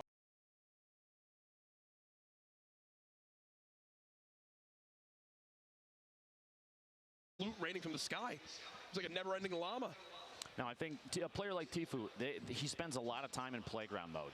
It's a great way to build. You just drop in, smack some llamas, get a ton of materials, and he practices his builds. He practices his edits and the speed at which he can do them. It definitely shows in a situation like that. He had no materials left. As I was saying, he's building up, and as soon as that rocket happened, as soon as it came out, he saw his structure was going to go down. It was time to edit his way down, because if fall damage happened, no matter how much HP you have, 100 is not going to stop you from a drop like that. So editing down, it saved him. He was able to fly down, slide down the hill, get an engagement at the bottom, and you saw so many players were eliminated like that in an instant, and it left them a 1v1 at the bottom. It all dropped quick. It was all Tfue at the end, but there were many players making some highlight plays. Here's some from C9 Kriz. You mentioned the 2 elims we saw in the engagement feed. Here it is again, getting up close and personal with the double barrel to take down Misfits Freak. 28 remaining. We saw that. That's the trap attempt from Horrify. It wouldn't have left him at 43, which it would have been a tough situation. Yeah. That's not a lot remaining. It would have been fun. Towards the end of the game, he got the double and then was immediately eliminated afterwards. But that's a lot of eliminations. That's still a point. Plus, as we've seen the last couple days, 1 point and 5 or 6 eliminations, that could be enough to put you into Monday's grand finals. I almost forgot that Nick Merckx was pushing towards 7 elims there. He finished with, I believe, 6.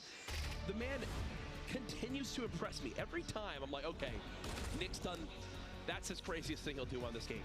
No, now, again, showing up to this LAN environment, I mean, thankfully for the other opponents, Nick playing with a shirt on, or else he would have used the intimidation factor of his traps. Just flexing. That basically go above his head. As here it is again from Tilted. You're in Nick Merck's domain. I'm surprised people are even landing here. The number of those engagements within Tilted in which Nick can bait players into situations that he already knows his way around with inside this whip, the shotgun shot right there, that double barrel is vicious up close. Yep. And as I was saying, Nick's ability to bait players into a situation where he knows he has the advantage, that staircase push, the elimination side there, he basically waited for the player to come around the corner and said, now you're on my turf, I have the height advantage, and I've got a shotgun. Oh, I thought that was how we got the 6th elim. Followed up shortly after. That was against Sean. Pushing Mute Sean there. now. Nick See, 1 away from 7 here. I feel like he's mad at himself for this one. For not swapping. He had the double barrel He had the double barrel. With how close they were, Misfits Freak would have gone down very quickly. They were stuck on top of each other. That's the range that a double barrel is just going to crush your opponent if you hit your shot. There's a look at this packed house we currently have live from PAX West. That's not the last of our replays we'll see. We'll once again take a look at Tfue and how he made it possible to win that game 2. I have to give him a shout out here strictly because game 1 he could not have more of a frustrating end. 11th with 2 elims. If he beats Chap in that one-on-one, he winds up getting 2 points and basically sends himself to Monday right away.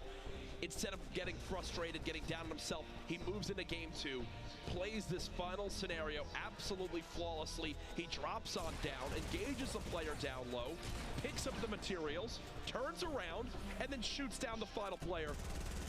So well done. Now, players like Tfue, they know how to work their loadout at like an optimal rate of fire. You saw multiple times taking a pump action shotgun shot and swapping, unloading with that compact SMG, and just when the shotgun's ready, flips back, hits the shot again. That last shot in the second to last elimination, 76 damage. He just knows the timings.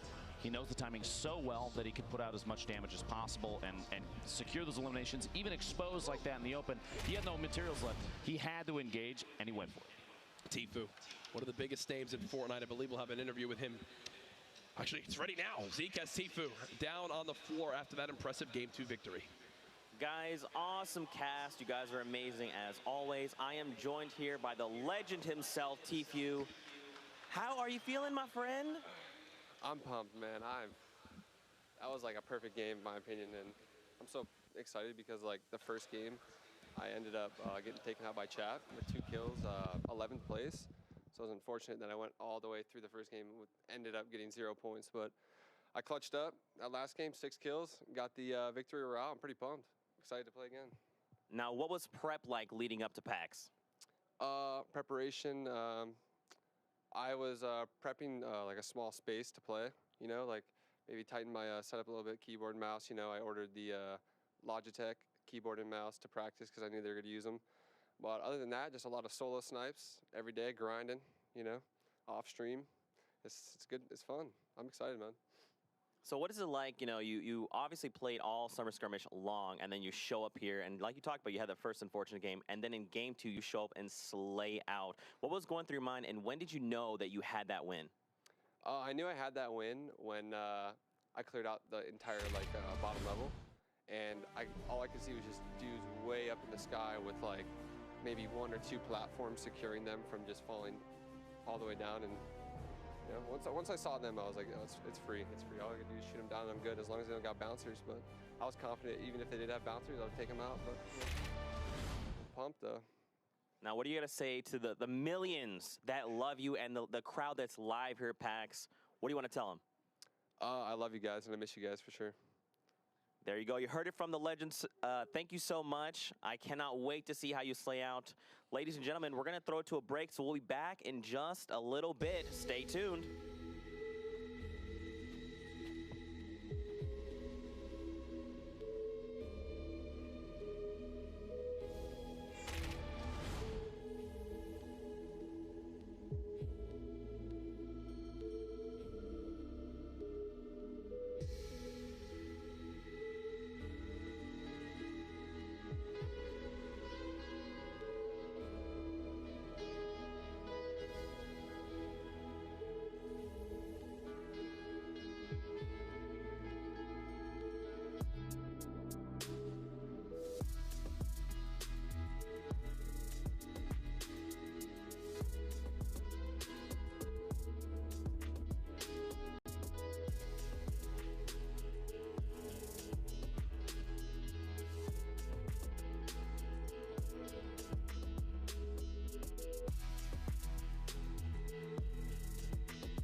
Dramatics so far tonight for night 3 of the qualifier in this packed house.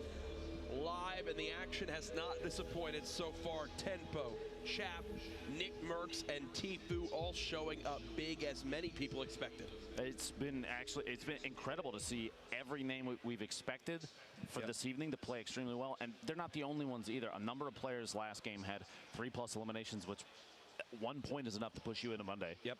And that means anybody that makes it in, that's $5,000 minimum. I just want more gameplay, Courage. I just want more gameplay. I've never been more excited. We got to see a restack up before we get into game number 3. Where are we at in the standings? Let's see. That rhymed. Okay. I'm pretty happy with that. But Tenpo, first place spot still, but Tfue, his teammate, right behind him. Liquid Chap right there as well.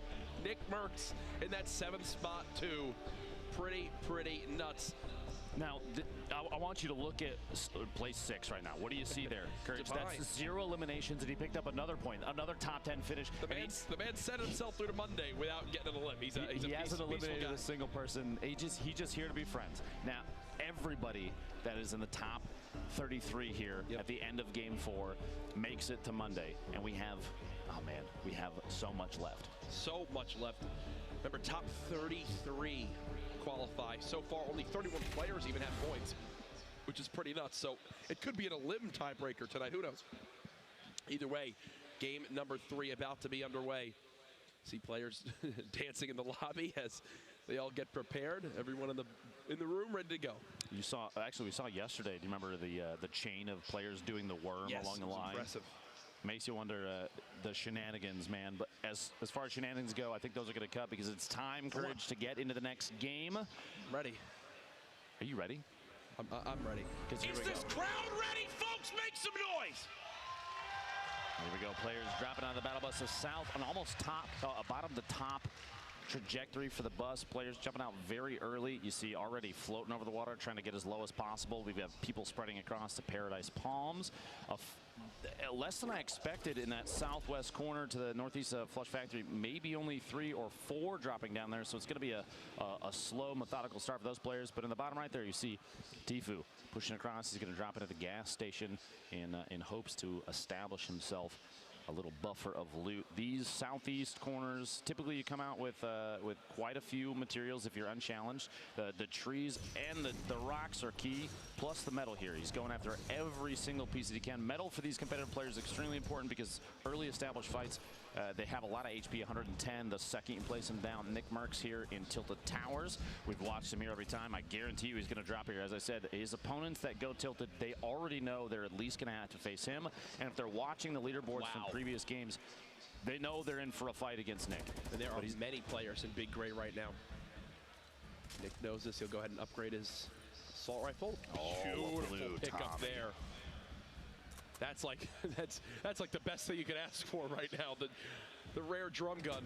I don't think there's a weapon I'd want to find. More than that. I almost wanted Shield to come out of that thing and put him in just an even better spot. He is very low on materials though, which means if he's going to fight somebody, Courage, he's going to engage. He's not going to be slow about it. He has to push. I almost expect him to take a shot with the blue drum. You saw the opponent drop down on top of the platform that he plays. He's going to push over here. This middle building, the construction building, has a lot of platforms. These pallets which come out. See, a lot of wood. He's completely ignoring him. He's pushing past. He's looking for. Wait, look at how many people landed tilted. Oh my gosh! 1, 2, 3, 4, 5, 6, 7, 8, 9 in tilted. That southwest corner, like I said, pretty empty. A good spread of players across the entire map.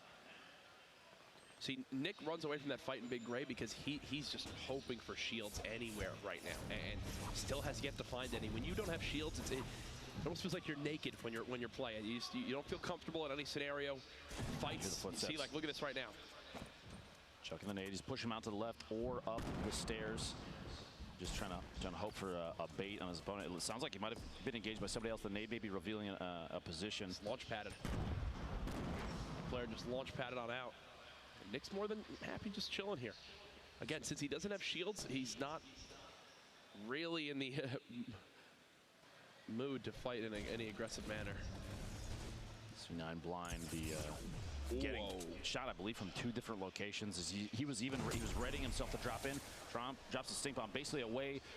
He's zoning out his opponent in an attempt to back out of the engagement. He already got hit from 2 different locations. I mean, a ton of players know exactly where he is. Now is not the time for him to engage. He doesn't even have healing. He's got the campfire, but he's got to build to put that down, which means it's not something he just use on the fly and hide behind. It's going to show up to opponents that see the structure being built. They'll look for the color of the wood platforms, and they'll find them.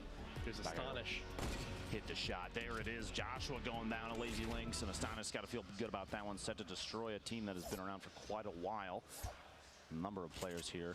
JP2 from LG yet again. We had our eyes on him last match. He's, as we've seen, knocking out a ton of the furniture, trying to get every single bit of material that he can for building. Just defensive building is one of the biggest things. Knowing just when to put any layer between you and your opponent can stop a single shot, and that can mean the difference between making it out alive or even getting an elimination and getting eliminated yourself. Caillou in the last round took out Chap, one of the players we've been keeping our eyes on, and Caillou's trying to get the spotlight on him himself. Definitely deserved, because he's been putting on a good show every game so far. Farming up some materials, 547 wood already. Back over to Nick Merckx, who's found a slurp juice, it appears. The 75 shield. He's at 570 plus. A lot of wood. That building courage. All those pallets, man. Yep. Yeah, you have so much material you're literally standing on top of. And that much wood, that's enough to push anybody aggressively, which is exactly what Nick might try and do here. Using the building already, that's established, but he's going to get up on top of his opponent. His opponent goes for the edit and misses it and pays the price. Nick Merckx getting himself his first elimination on Erico, who he only got the corner of that platform edited out. Yep. Was trying to drop in and escape, and it couldn't land it. This was over in Risky Reels. Was that a hand cannon hit? I believe it was. Are you kidding me? Double hand cannon connects right there to get that elim. Talk about making some plays with style. Here's Kyle, can't get that engagement to go in his favor. That's Emad with a second elim already this game over at Snobby Shores. Looking pretty good on his healing single mini, and those slurps are the value of those so good. But whoa, Sloss. He shakes his head like, okay, I'll give you that one. Beautiful play with the impulse, and I love that. A lot of times you see players just leave impulses behind. When you don't have many things in your inventory, sure, pick it up. But the last thing he's expected is an impulse grade to fly on in. Uh-oh, third party now involved. Yeah, he was going for the push, but shots coming out from the side. Another controller player that we've watched a number of days now. He's trying to track both opponents. Fear of a pinch right here, Courage. What would you do in a situation like this? You know, players he's got on a both rift sides. to go, so it's not like he's in super panic mode. Right now, just trying to see exactly if he gets some free damage onto Rio. Rio has 200 health, now down to, 169. Grab that drum, that nade. The defensive build. He saw the nade come in, the ramps, kind of to build a layer underneath him that he can elevate himself with and protect from the explosive damage. Now C4 says, I can do that too, gets the shot and drops in. Rio's trying to push for the elimination on Deathster. Gets the shots and the drum gun. That blue drum is so powerful up close. That's Rio's first elim, and look at Sloths. Moving, well, like a sloth. Doesn't just kind of yeet on in there, just waits, waiting, looking, seeing what he can do. And there's the rift to go, getting on out. There he goes. Is Sloth going to use that himself? We'll have to see. He does. He does, as we hear him go ahead and takes that to safety. Look at the impulse. Spreading his wings, getting the elimination on Emil Marsha is it's an impulse win right like there. You said, you don't see a lot of players use the impulse nades, and I believe that's when Deathster pushed in, maybe heard the impulse go off and say, okay, this guy is using something we don't typically see in competitive games. Blind pushing in, trying to get underneath his opponent, and does a great pistol. Are you kidding me? Are you kidding me? Just as lethal as everything else in this man's hand. Blind, showing exactly why people should have his eyes on him. And right there. When you don't have things to replace the weapon with, that's why you pick up everything you run over, right? Because there he swaps to a gray pistol to get an elim in one of the most stacked lobbies you can have. Every little bit helps, and right there, Blind shows it off perfectly.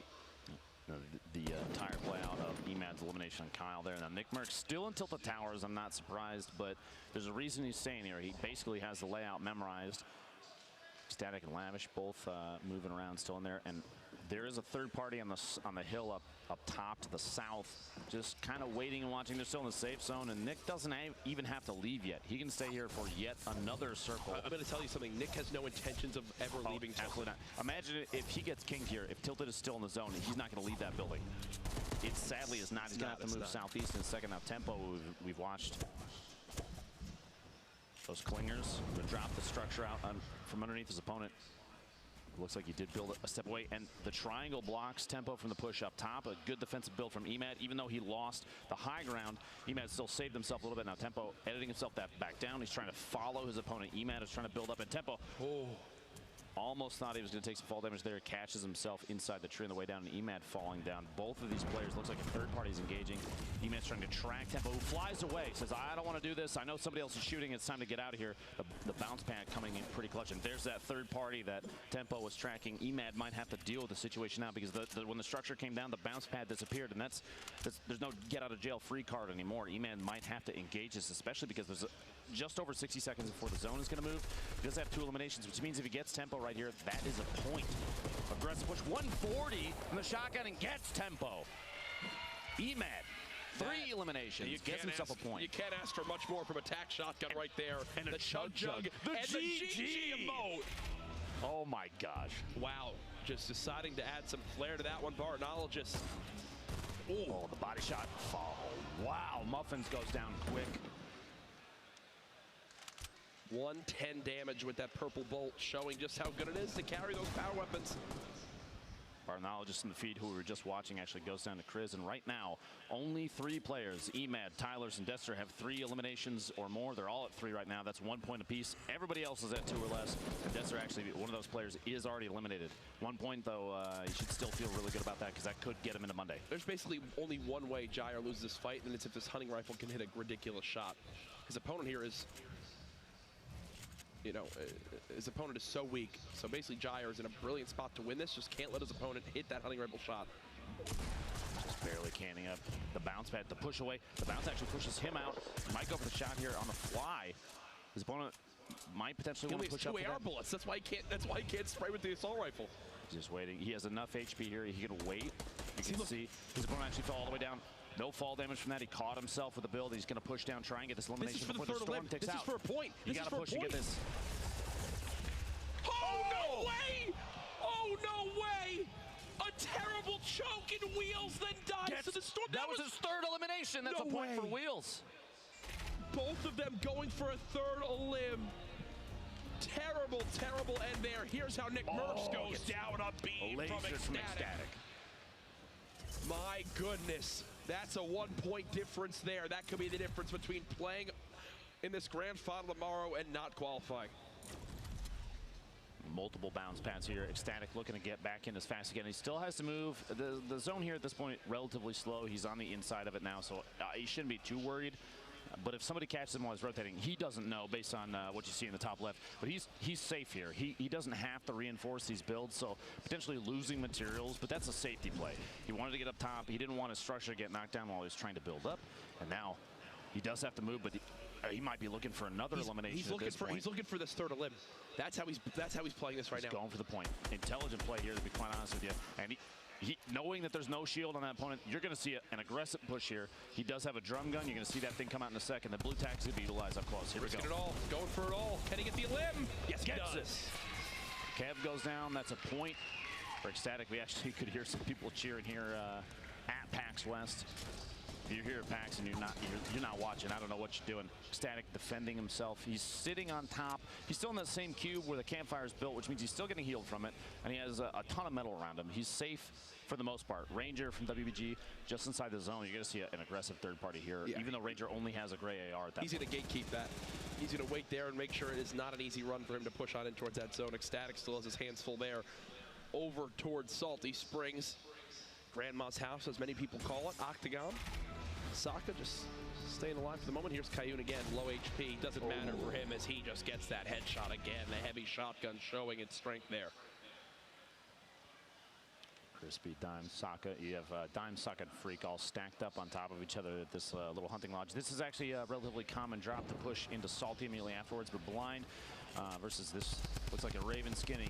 Gets the engagement. Blind hitting the shots and the crit. 52 damage. There's a reason, Courage, the drum gun is used so often. Yes. This thing hits for over 50 up close, which means 4 headshots is an elim on a full HP, full shield player. That's so fast and it spits bullets so quickly that if you're accurate, easy elims. Now, Tyler's the only player still alive right now with 4 eliminations. Nobody has 5 yet. The 5 would put him at 2 points, which means there's a number of players. Actually, there's only 2 at 3 or higher right now. Kayun and Tyler's. Everybody else you saw there on the board at 2. And oh no, that's a big oops. Lining the guided up. Looks like that guided went not where he thought it would go. As he'll go ahead and build around himself and then possibly pop some minis here to get back to 150. You hate to see that. He's like, okay. You see it not in his head. Yeah, maybe I should drop the guided miss. Not necessarily. It's actually really uncommonly used in competitive games. I think being able to shoot the rocket out of the air, it only hits for what, 75 damage, even Something with like direct hit. It's best at knocking structures down, but at this point, with a circle, probably not a good call. Oh, this was ecstatic. Is at 4 who was elims right here. outside. We saw Ranger was going to gatekeep, not make it easy for him to get inside, and that's, well, exactly what he does. Did. The porta fort possible from Crispy if he gets in a tough spot. You don't see a lot of players carrying that around in competitive plays, Courage, but actually he's getting third party. I wouldn't be surprised if he popped it right now just to build layers between himself and Crunch, who's at the top of that kind of interestingly built structure. It came down to 1 point at the bottom. Jack's teammate Ashton, who we've watched a number of times in Salty, he's at 2 eliminations. 1 more would get him a point, and he does have Sock on the outside here, rotating away. You know he's got to hear him. You can see him right there, the outline pointing towards the direction that he can hear his opponent moving. He's just kind of looking through the wood right now. He's trying to third person look around the corner, see if he can track down his opponent. Crunch has a top down on everybody though, man. Base Holder and Blind as well at the top of the hill. Has 3 players with essentially Crunch. like an overwatch on everybody. Crunch is in a beautiful position right now because this is right on the edge of the zone. Ashton, no shields left. 1 more elim would be enough to get him a point. Hasn't happened yet. Tyler's at 5 now this game. That's 2 points. Maybe some more coming on through as he's using his grenade launcher, and Sloth is just trying to build, but so much structural damage. And whoo, that's what I talk about. You never know if a sniper's watching you. Lucky for him, does dodge that shot as he'll go ahead and edit down. Maybe pick up these grenades. Yep. He actually ran out of explode, so he'll grab 6 frags to maybe heave those down. Minute 24, 23, 30 players remaining. You see this in the top right, kind of that wide angle shot. Tyler's taking some tap fires, but he's not necessarily alone in the area. A lot of players on the north, east, the northeast side of the map and the center, but actually the southwest corner only has 1. Little boat here. We've seen Energy General put on some excellent plays in the past, but gets caught off guard. Little boat drops just down in 74 damage from the attack, and that's all she wrote. Now, as I was saying, the southwest edges of this map right now are pretty much empty. A lot of the players are built on the edges of the hill where there's a house at the top. It's going to get dense here in a second. Tyler's just hanging out. Sees 1 player pushing forward. First shot accuracy. That's a 25 tag. So I'll get for now, but any bit of damage you can do to chip away from your opponents always helps. So bounce pad on over. It's time to make a move, it appears. As he'll drop on down. No rift spawned over there. Kriz and Kayun both sitting on 3 eliminations right now, which means a point for each of them, regardless of placement. There's still 16 that have to go down before people start getting even single points from placement. Saka getting Kriz, who I literally just talked about how he got a point. Now he's eliminated from the game. Still a good game, still coming away with just 1 point. Look at this. Gets the shot on Ranger. We saw gatekeeping earlier, but then dives the trap. It's the most happy I've ever seen someone after getting trapped, and it's because that was his 3rd elim right there to earn him the point. So he'll take it. Crunch. Oh, this storm is chunking him right now. 10, he's done for. 5. He knows it. There he goes. Those late game storms. It's hitting for 5 right now. Next will hit for 7, and then 10. Hysteria. Falls victim there. Hysteria. Hysteria versus Lobo building on top of each other. A third party getting taps. That again, the top of the hill. Those towers. Yep. They see you. They're taking shots.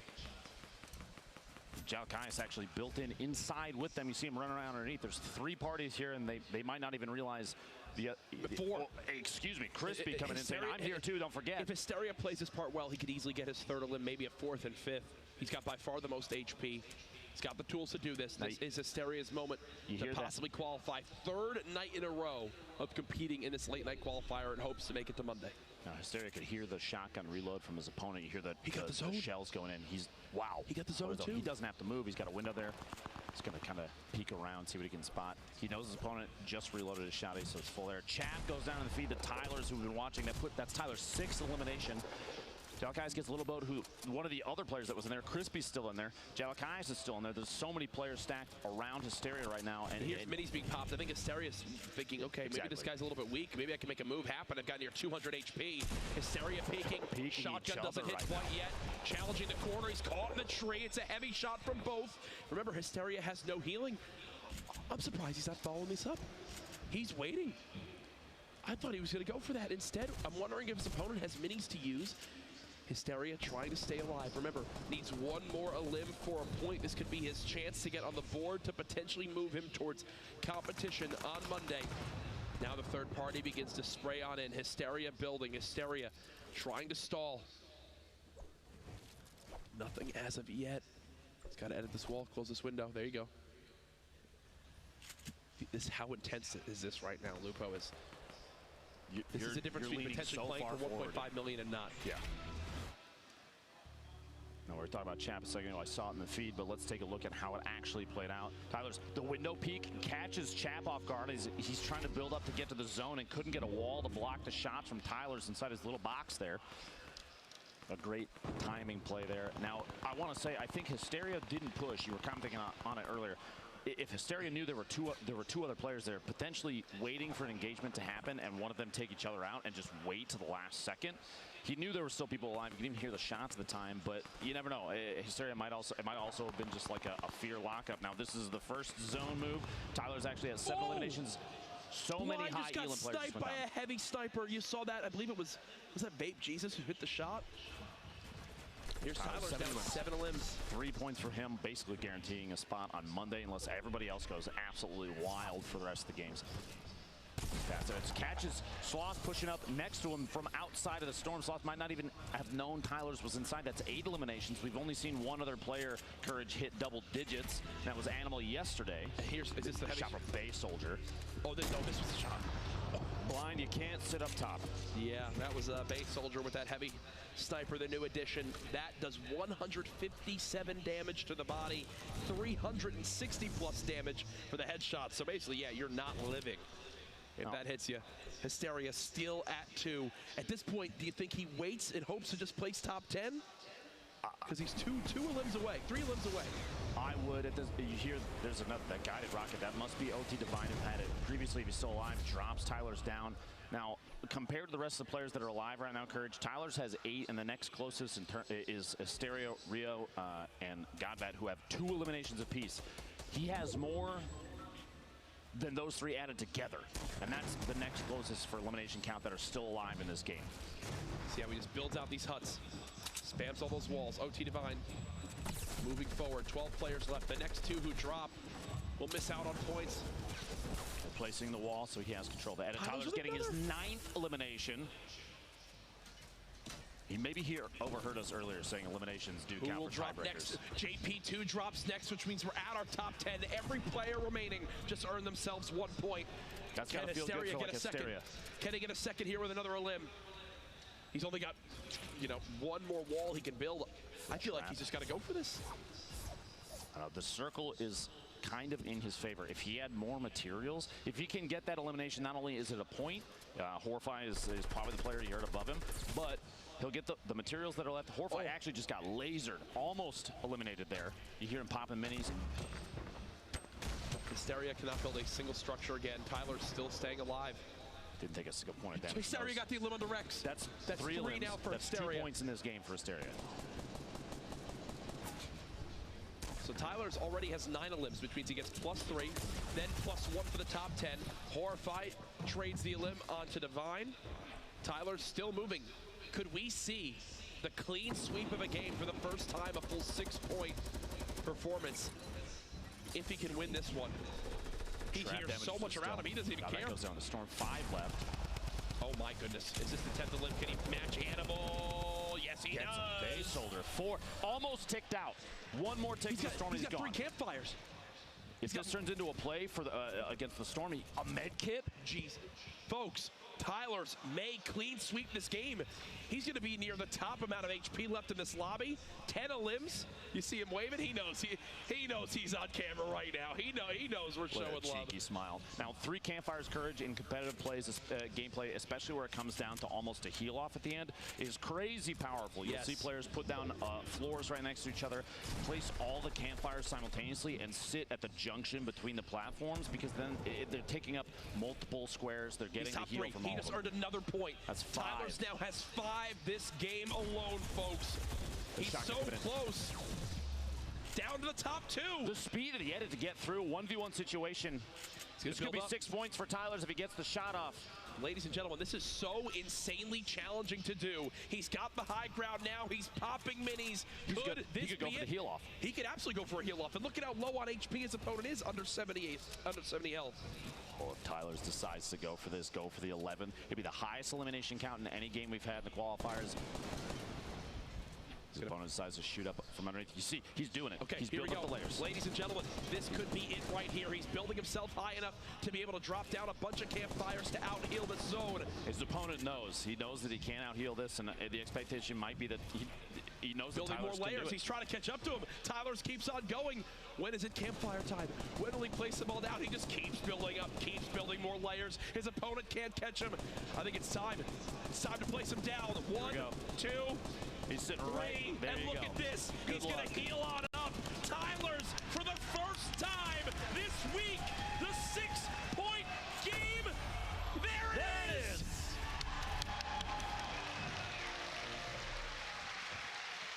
Hands down, the best performance we've seen in a game thus far throughout every heat, throughout every qualifier, and that smile sums it up perfectly. The 6-point performance, absolutely insane stuff. Jack, I gotta say, day 3 has proven itself to be the craziest thus far. Absolutely. And we're not even done yet. We're not. We have one more game tonight. That was like Tyler saw Tfue's crazy end. It was like, you know what? I'm going to one-up you right here. 1 second. I'm going to one-up you right here, my friend. Brilliantly played, getting those levels, making sure it's not easy to shoot him down. Drops all those campfires. 3 campfires? We haven't seen anybody else with that many campfires thus far, Nope. and you can see why that many campfires pays off. Yep. Players in competitive matches know that sometimes it's going to come down to a heal-off. He was building layers between himself and the opponent underneath, knowing full well that as soon as that person underneath him is shooting, that's a signal to him. Yep. That guy cannot out-heal the Storm, and he's afraid that I can. So I'm going to build up. I'm going to put a buffer between myself and him. I'm going to put these campfires down. I'm going to outplay the Storm. GG. We've got replays to look at, as always. First comes from Bartonologist, a very talented solo showdown player from online. This was early on at the racetrack just outside Paradise. You see a little peaks with this pump. There it is. To clean up knives. Later on, they ripped it, tried to maneuver, and this was that beautiful, epic bolt action sniper onto Dat Muffins to cut him down. The crowd here, day 3 of the qualifiers. Can we please make some noise if you're here at PAX West? Oh, yeah. You love to see it, people going around using the restroom, getting ready for game number 4, Divine. We saw a little bit in that game, rocking the guided missile. 1 didn't go his way, but the rest of the game went pretty darn well, if you ask me. Something to feel good about. We even heard a number of a couple guided shots later, but JP2 getting caught off guard. The SMG spray through the walls as JP it looked like he was looking on the outside. Good timing from Divine, trying to secure his 2nd elimination here as the player almost sneaks up on him. It's Hysteria who landed 2 points that game, but Horrified drops in behind him, takes him out 2 eliminations. But still, a top 10 finish, that means a point for Divine. And this is not the first qualifiers we've seen him in. So I bet it feels good to finally to get a point. That could put him in Monday already. Oh, for sure. And again, the limb difference could potentially be the tiebreaker there. 1 limb could be it, like we saw yesterday. But listen, I'm sure you can all guess who the final set of replays are going to come from. Our first place victory royale from that game, the full 6-point sweep. Tyler's 10 limbs and the victory. Legitimately one of the best performances I have seen in all my time playing Fortnite. And you got to watching the speed of the edits and the knowledge of when to catch his opponents off guard shows. Look at these edits, just how fast and just the right time to push in. Gets almost every single elimination felt like he knew exactly how to control his opponent and where they were going to go, predicting the movements and knowing just when to push. Look at that one there. Sloth comes on in, sends him packing. This was when he had 8, make it 9 elims now, taking down Rio. And again, this was the final one here. Tyler's a man that I think is beginning to make a name for himself in this competitive scene. This was the final moment. Campfire, campfire, campfire. You sit right in the middle and you get the benefits of healing from all 3. You see just how long it's taking. Like, look at that. This should take 10 seconds to eliminate you. That would have taken so long. He was almost out healing it seemed like, but there you go. Tyler's nose, crosses his fingers, gets the win. GG's all around. And the best part is, since we're live here at PAX West, can immediately catch up with him for a brief interview. I believe Zeke has him over at the venue. Gentlemen, great cast. I mean, you just watched that victory out. I'm joined here by Tyler's, the man himself, Tyler's. I mean, to take a victory out in the way you just did, first off, 10 eliminations, and then to win with a double campfire. What was going through your mind, man? Dude, going through my mind, I was just like, I just need to get up on the high ground. I just need to use these campfires. You know, I don't need another kill. I don't need the 11th. I just wanted to make sure I got the W. That is amazing. Now, what's interesting, man, is you did all this, you slayed out without the double barrel shotgun. What was the decision there? I don't like it. I've never liked it since it's come into the game. I just miss too much, I think. I just prefer anything other than that, even attack. I would take a gray tack over a double barrel. A gray tack over a double barrel, that hurts my heart, man. So let's talk about this. What is your strategy going into the next game? I'm just going to kill everybody. I'm just going to slay out, get as many kills as I can, and win. Just be the best.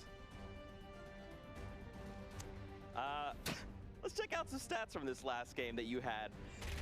Dude, seriously, unbelievable play here. I mean, check this out. You got 10 eliminations. I can't speak. 341 bills and 5,000 mats gathered. What does it feel like here? I mean, let's talk, right? You got 10 eliminations and the victory out. That's 6 points, and I don't think anyone else has yet to drop any eliminations that you have like that. I mean, what's the... I hate you so much. Congrats, Tyler's. Best of luck in the next few games. Back to you guys on the desk. Thing you have, the microphone. Stop giving it up. Jesus, man. That's like an 11th elim. He just eliminated Zeke from interviewing people. Been eliminated. There right he goes. From the 11th. It's incredible how confident players like Tyler. I'm just going to eliminate everybody. Yeah. Oh, yeah. Looking down, the confidence in his face. And that makes 2 players thus far that have hit double-digit eliminations. Yes. Himself and Animal from Sentinel, which is crazy. You have to realize, too, Jack, that 10 eliminations is like a public match win sometimes, man. And they're playing against extremely good players, professional players that are editing and building faster than a lot of what you'll see anywhere else than here at Summer Skirmish. Yep. And throughout the day, we've actually had the chance to catch up with some of our participants. Let's check it out. Well, as a streamer, as a full-time career, I want to try and push that career forward. And I have every cosmetic in Fortnite, every pickaxe, every glider, everything that they've ever released, I ended up collecting. I just want to prove that I can be considered one of the best in the game. I just want to make it my passion. I come from Inglewood, California. There's gangs and everything, and video games saved my life. So I bought the blast ticket out, all my money. I took a gamble, and it worked out. Kind of chased a dream, and I'm here today. I've been playing in the Pro Discord for about 4 months now, scrimming almost every day, and I just want to win to prove myself. All the best guys are here, so I want to prove myself to be one of the best, and obviously the prize pool is just icing on the cake.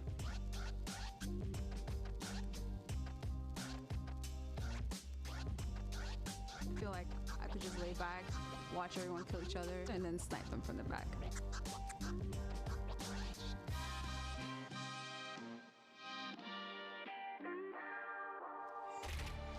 It's all about the good vibes here at PAX West at the Fortnite booth.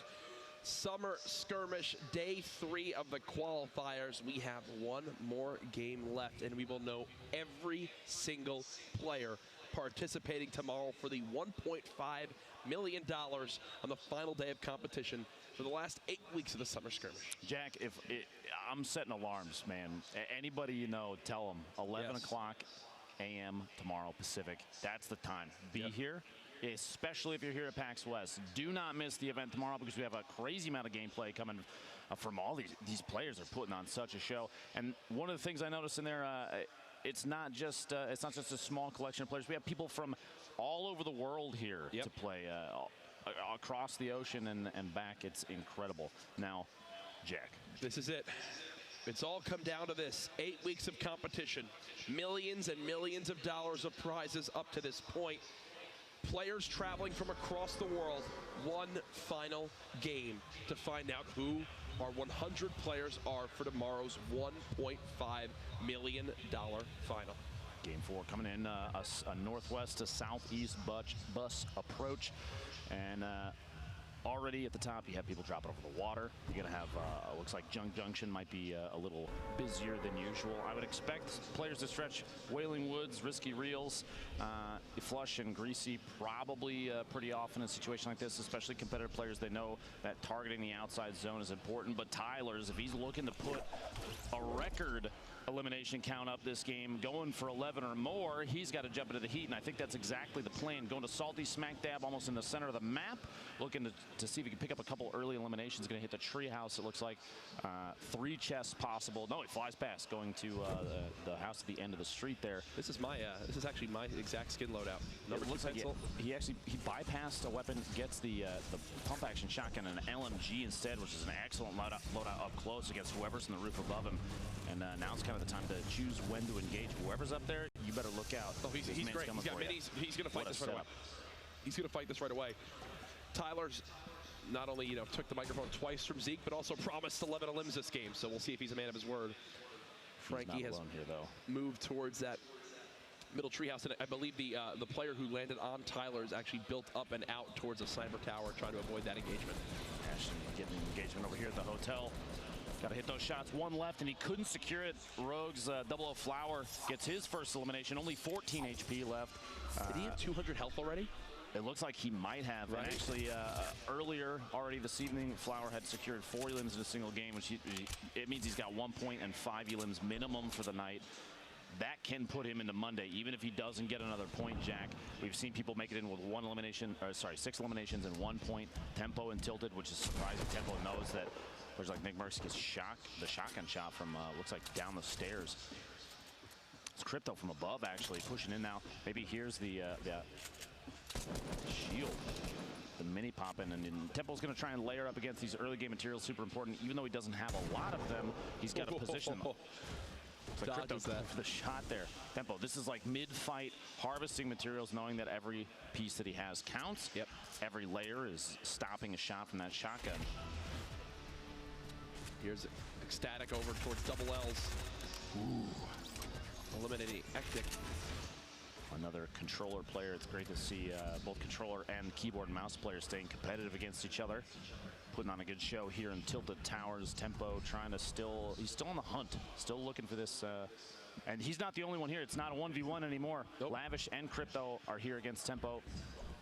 I would expect as soon as an elimination happens on one of these players, the third party is going to push, hearing potentially a shield break, something like that. You're going to see quick, aggressive gameplay from all 3 players here as soon as something starts. So you see Tempo's like looking towards his back, even though there's players near him. He's looking to see if maybe someone from Big Gray is going to begin to shoot down on him or something along those lines. He's got to be wary of that. Nice little loadout here for DT. We'll be able to loot as well this campfire. Hunting rifle. Another gold compact SMG, the legendary compact SMG right there.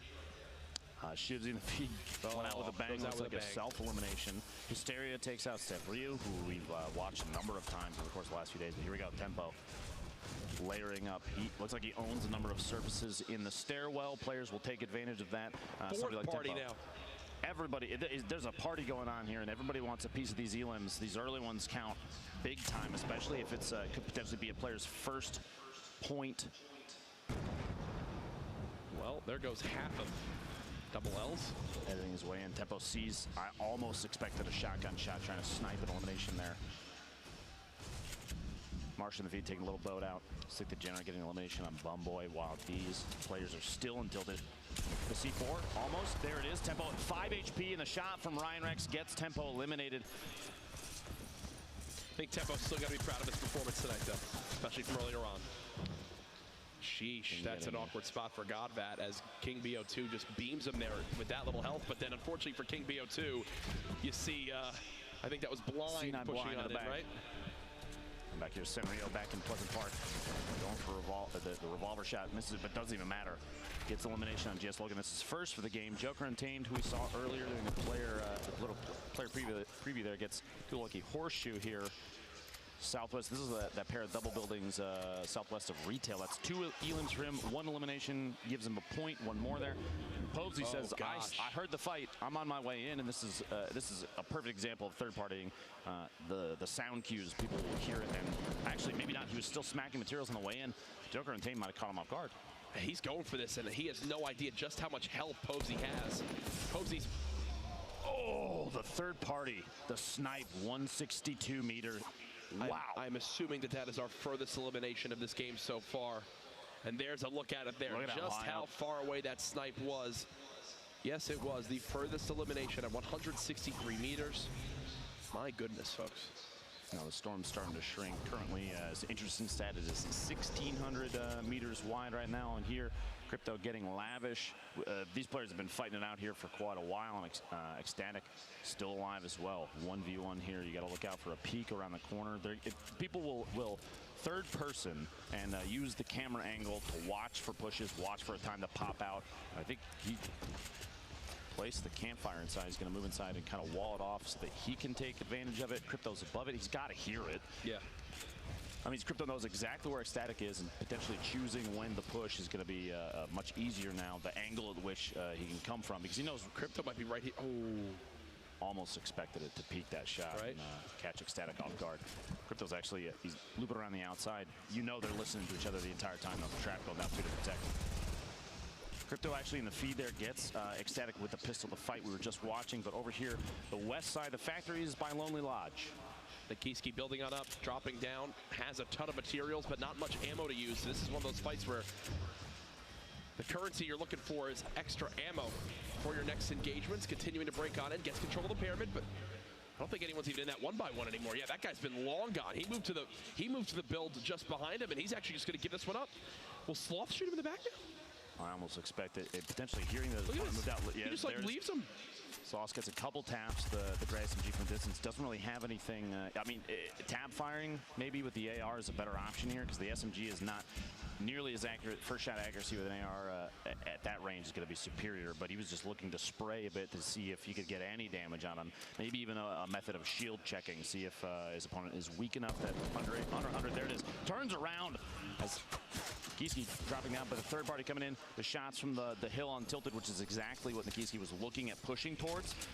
Nikiski, Divine's teammate, eliminated there, and Sloss has 2 elims.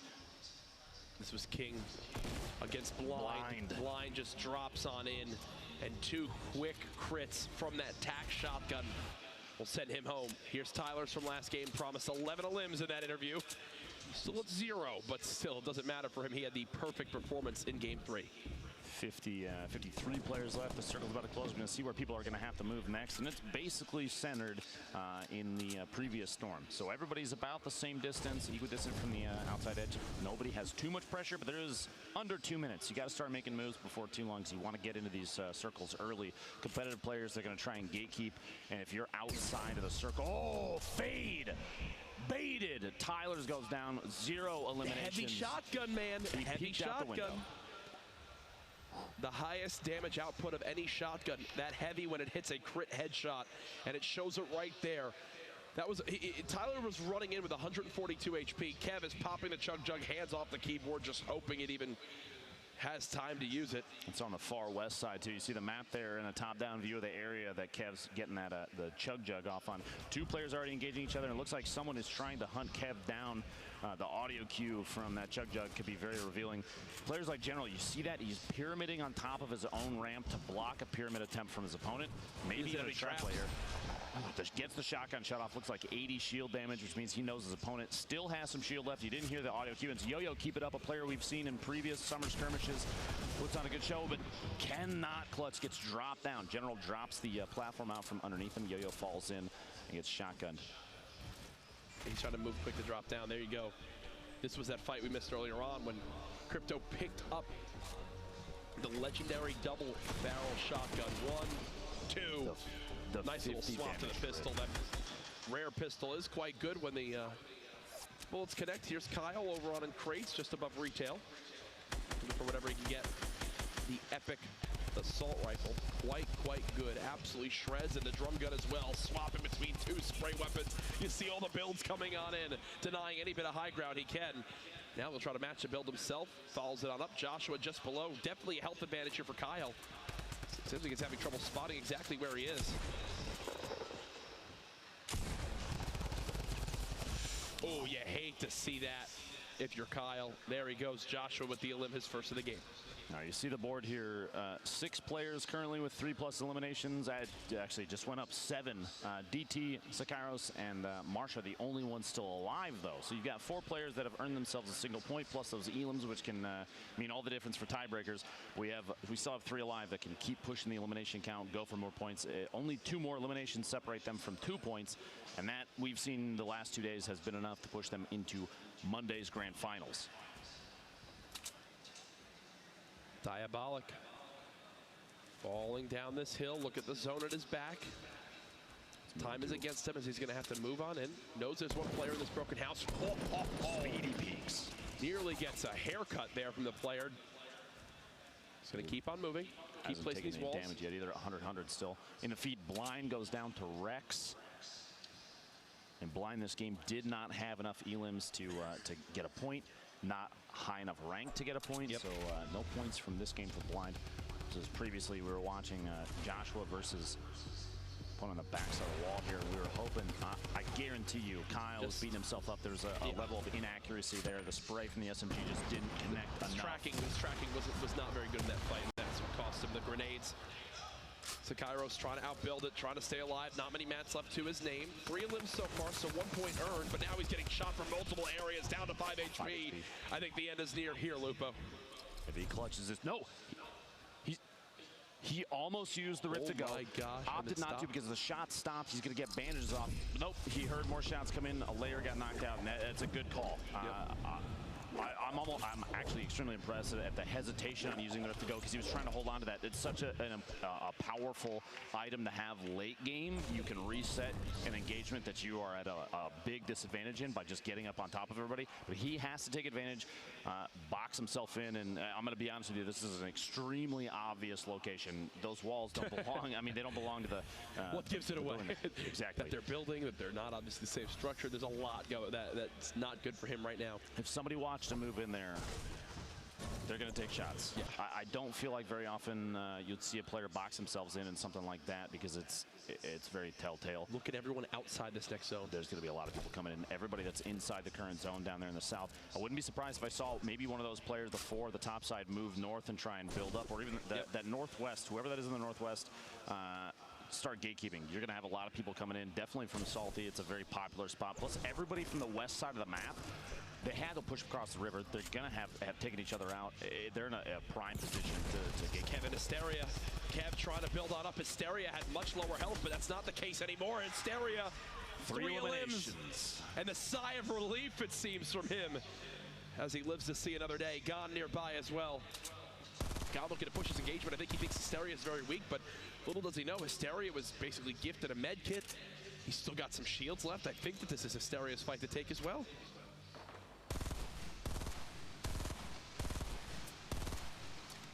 Applying applying pressure in a situation like this, especially when you have somebody very close to the edge of a mountain. Hysteria can't back out of this easily unless he goes for elevation as well. You see the push now coming from Gone, knowing full well that he's got his opponent in a tougher spot just by applying pressure previously. Those kind of shots to knock down surfaces, that's going to make players that are very aware of when a push is going to come. They're going to stop healing, they're going to put up a wall, and Gone knows that, which means he may have interrupted a heal. The aggression, it's absolutely perfect time, but Hysteria going for a play there, trying to get him on YouTube and jumping up above the bounce pad to get elevation. A great play. 41 damage, no shield remaining, is going to go for it. Another one, the shot's midair and gets the elimination on Gone. Beautifully done by Hysteria, his 4th elimination of the game. And he's going to go ahead and drop out into the low gravity zone. Ooh, that clinger lands right behind 42MZ.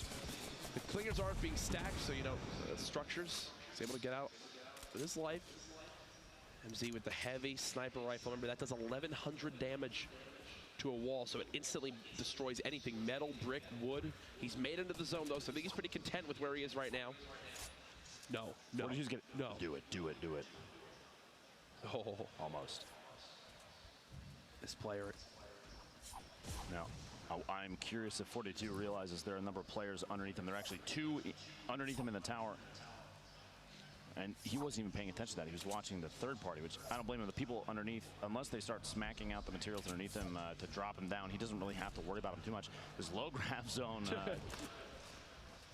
I'm going to be honest with you, I would avoid that entirely unless you were forced into it, because those jumps, you float so much that if any player, especially 42, who he's got this heavy sniper, a body shot midair for a player with really good accuracy. It's easy to track when someone's floating like that. 42 just sitting above, still at 1 limb. Don't know exactly where he stands in the standings. Really have to force a fight, maybe go for these couple limbs to get a point on the board. Now, Bearded, DT, both have 3 eliminations. That's a point apiece. And Hysteria actually right now with the most in this match at 4.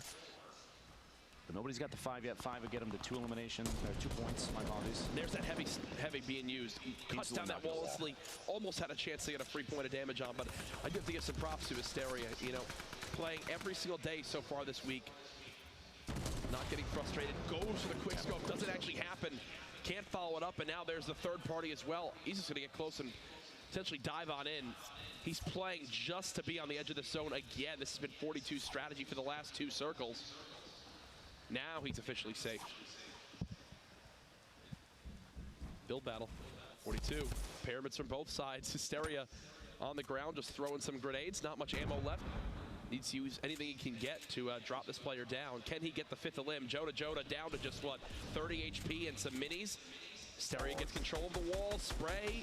Can he hit the shots? It doesn't appear so as of yet. Will he elect to go from the top? Joda, he's trying to get an edit on the wall out, and Hysteria knows that. He's got the high ground yet again, and Hysteria fails the build, so he'll be back to the low ground. But Joda's down here again. Another shot. Joda even weaker. Hysteria trying to follow it up. This will be for the 5th limb and 2 points. He just seems, he's not building ramps. No! Still can't hit the shot. At that point when he was jumping around the left side over there, I'm surprised he didn't build a ramp to get over the top. I guess at this point, I mean, if that's all he's got left. This is all the ammo he has left to use. The small ammo in the minigun. Another shield tag. Hysteria just pleading to get this a limb. Now he gets third party down to 45 HP, and you know Joda heard that. This feels almost like potentially like a loss of focus. He's so locked in on getting the 5th elimination for that 2nd point that and now Joda's like he forgot the build. He's getting third party now from the back, and the Storm's going to push him even more. He just got shot from the angle. He's got to move in. He's opting to go for the elimination, go for the number 5, get the 2nd point, hit the last shot, and he gets it on wheels.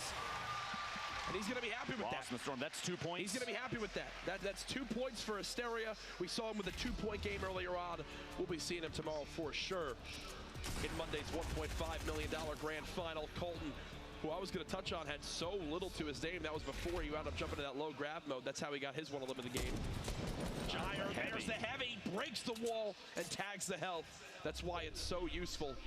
Down to our top 25 players. This is the last game of the night. Again, folks, remember, this entire week we've been going live at 6 p.m. Pacific time. That is not the case tomorrow. Tomorrow's $1.5 million grand finals begins at 11 a.m.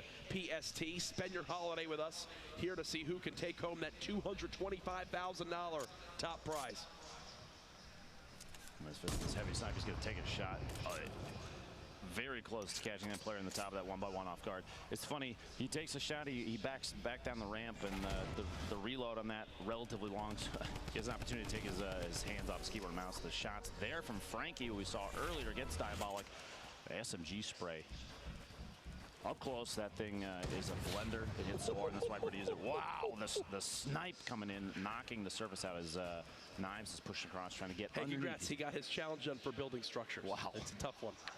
It's tougher for some of these players. There's knives building below. Gyre just more than happy to peek with this heavy sniper.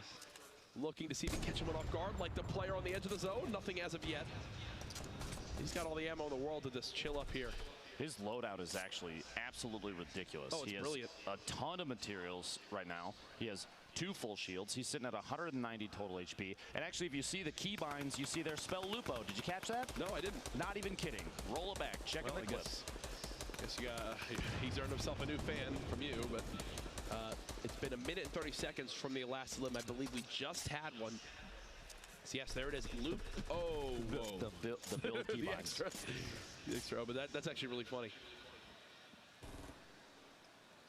Prism Nazgul, the Storm starting to push players in. This is where we get some crazy engagements. Everything kind of turns into chaos. You see a lot of players stacked on top of each other in the middle, but who's left on the outside? That east, south, and southwest sides, they're all going to have to push in. You see, he just needs one more for a point. Nazgul getting Prism to feed.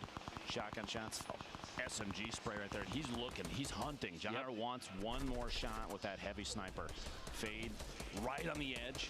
Just barely safe, but he's going to have to move quite a bit. The next circle is in the southeast side. Only 123 metal left to his name.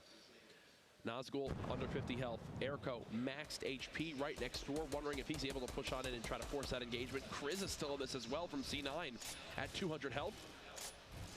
A strategy we've seen with this heavy sniper, you kind of use it as a battering ram to push through a wall, then follow it up with a shotgun. Look at Saka has literally 1 health, 1 HP.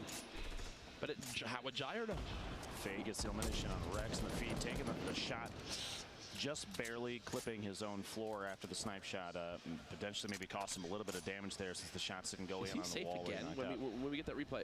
He's got to move so just a little bit. He's actually not had to move for the last, what, 2 zones? Can't ask for much more if you're Gyre. Going to have to wiggle this time around, too. Partnologist, super close to his opponent there with 1 HP, Saka, and we have Fade here basically. Gyre got the snipe! He did. He just got the snipe on the big saucy, which will give him a point. That might be the thing that qualifies him for tomorrow. We'll see in the standings after this game. Fade not realize there was somebody right next to him moving in. He died to the zone too. Fade dies to the zone. But he was at 4 eliminations. Yeah. If he had made the choice to try and get a shotgun shot off on that player that was also stuck outside, that could have been a second point for him. But he didn't. He went for the push, and there's so many layers there. Here it is from Gyre. Oh my gosh. And look, there's the relief. Knows just how key a third elim for 1 point could be. Gyre's lost a good amount of HP. 2 more left, and then players start. Crispy just was lost to the Storm. 2 more players go down, and then everybody that's left gets at least 1 elimination just based, 1 point based on rank alone. Gyre gonna layer up on top of himself. Now's the time. He's just kind of hang out inside. Only 30 HP left, so he can't take too much Storm damage. The Storm doesn't affect shields. Players, these guys, they're so on top of that he knows he's got to start moving early. He knows he can't spend too much time in the Storm. He can't move too early, though. You're gonna take some ticks from that. Like these catacombs of buildings inside here. All the players that they put down just to secure every movement they can, because there's so many angles to C4, and his builds might not be enough to save him from something like this. We'll see here in a second. He's going to try and start making moves. 2 more players need to go down, and then Gyre gets a second point here, which would put him in potentially on Monday. He knows this too. He actually, I thought he got pulled into the rift to go too. We swap perspectives to Barnologist. Lands, there's multiple players both above and below him. The footsteps are every direction. Another rift to go was just used. Fake Jesus eliminates 1. Airco, and that elim Jair gets eliminated in 11th place, so he doesn't earn the extra point. That gives everybody that's still alive a single point, though. Barnologist just watched somebody drop down. I'm surprised he didn't peek up the corner and try and go for a shot. That shotgun. But he's waiting inside, secures himself inside a little base. Airco, Vape Jesus getting multiple eliminations of feed. Frizz takes Airco out. James Ponzi all eliminated. Geomox had a quiet day so far, but this is his opportunity. A victory royale, 2 more limbs. Either of this could really just fly him up these leaderboards to join Tfue and Tfue, who we're expecting to see tomorrow. Barnologist with his second elim of the game. 5 players left. It all comes down to this for some of these players. The launch pad to resecure the high ground. Barnologist starts to play the low ground now as well. Looks like that's Tfue Vape Jesus who's dropping down. 3 players left. Barnologist with another elim to knock out JP2 from LG. This gives Vape Jesus 3 points based on being 3rd place and having 3 Same with Barnologist. Excellent games for both of them. Barnologist gets the drop in and the trap for the elim. The last 1v1. That trap might come in big depending on the angle. Oh! Goes off. Jamok dodges it. Trying to peek up over the top. This corner right here could be it. He's got to watch this trap on the other side of the wall. Drops on down. The quick tag. Shotgun in hand. Him around the corner. Jamok with the victory. You were literally just saying a quiet day up until right now. He needed that right there. Yeah. He needed that right there, and he knows it. The sigh of relief. He knows that might have been all the difference. Dodges the trap twice and gets the final limb for the victory royale.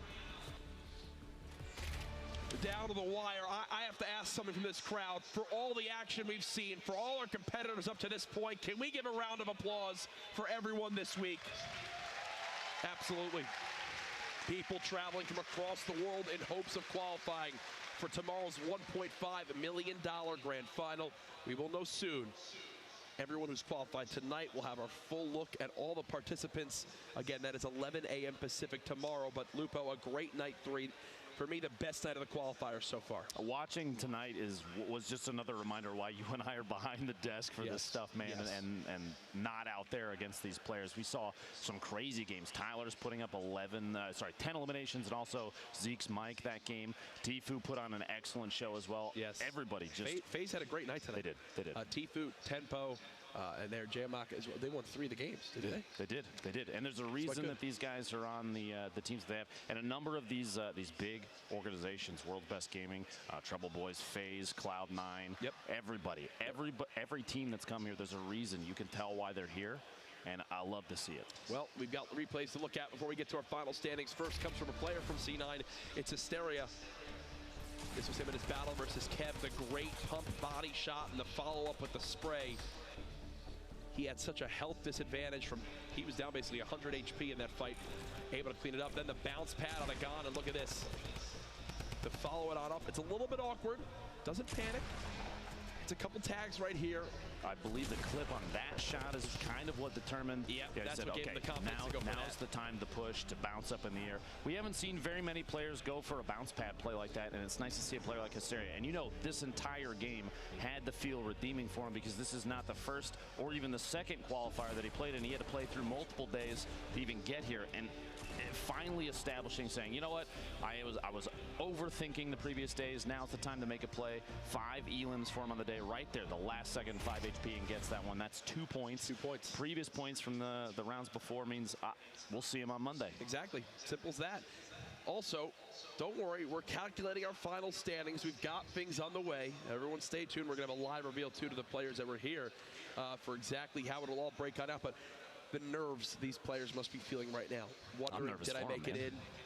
Who will be the one that's one spot out? Who's going to be that unlucky egg there in the 34th spot? We've got more from Jair actually here. We saw him with that heavy sniper. Stayed above that build for about 3 storm zones in a row. His patience paid off. Bang. Ooh. Snipe on Big Saucy. It's funny, previously in that match, Big Saucy was the one on top, that kind of plateau to the south of Retail Row, who hit the snipe shot on Joker Unleashed just before that, and it wasn't a snipe opportunity for him. That up-close shotgun play ended up costing him. You ready? No, I'm just nervous. They're still calculating. We're gonna get to it. Don't worry, it's here. But again, this was the final night of qualifiers. We still have tomorrow to look forward to. We have a JMOC package as well to take a look at from his victory royale. Wasn't a high elim game, but you know what? When it counted most, he got, I believe, his second elim of that one. It was just enough, and the 3 points for the victory royale. You talk about all the different win conditions. That was an example of it right there. And that trap, if that hits him, that's 150. He only has 120 health. He dies there. Dodges it, doesn't pop back into it. And in the end, here's the final reaction. Knows how key that is. That's a career-changing moment for him. I'm nervous. Yeah? I want to see it. I want to know who's playing tomorrow. We're not even involved in it.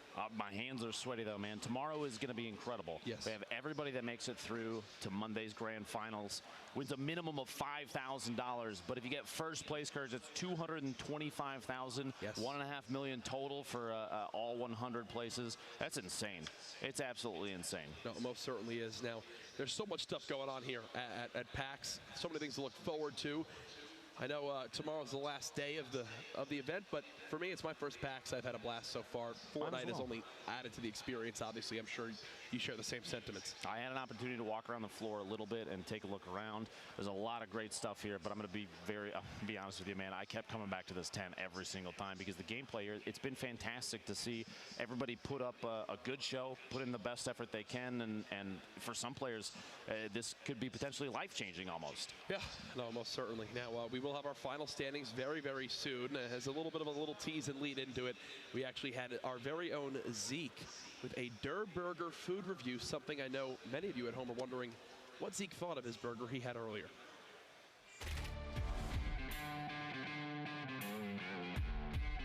What's up, guys? Zeke here, and I'm coming at you live from PAX. Fortnite is on point, and if you can see behind me, we've got this Der Burger truck. That's right, you guys feel free to wave. I'm gonna taste this delicious Der Burger and give you my review. Let's go take a look. One Royale with cheese, please. We've done it. Royale with cheese. Look at this elegant design, simple and beautiful. The wrapper is childproof. I was not prepared for this. This is a quality burger. This is real Tilted Tower level material. I get a hint of player's tears. And you can't top that bun, sealed with a Victory Royale. Quality beef this. Delicious. If you're here at PAX, you need to stop by the Der Burger. 5 out of 5 llamas. Delicious. You need to get one. We'll see you here.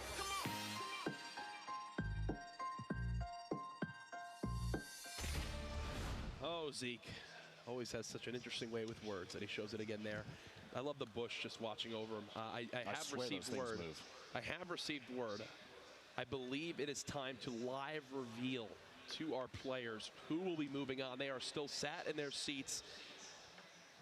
It is incredible because they're all on the edge of their seats wondering, and some probably have an idea, but others, these tiebreakers, it comes down to the wire. Who will be the top 33? It will be revealed live on their screen here. There is a look at the players. I can't even imagine what's going through their heads right now. Tiebreakers, a big piece that you mentioned. The first thing that's checked, victory royales. But then after that, eliminations, and a lot of these players are playing very aggressive. Yep. Following that, average placement, and then a coin flip. But man, the stress, the excitement. I can't wait to see Courage. Right. And don't worry, we'll have your full list of qualifiers and finalists for tomorrow as well coming soon. There's everyone in the venue, though. As people check it in, seeing what their families and friends are saying after watching the big qualifier so far. Obviously, some people probably realizing, you know, hey, didn't work out for me here, but can still be proud of making it this far. People just waiting, staring, wondering if they've made it on in. Remember, there's 100 players in that room. Only 33 will make it to tomorrow's $1.5 million grand final.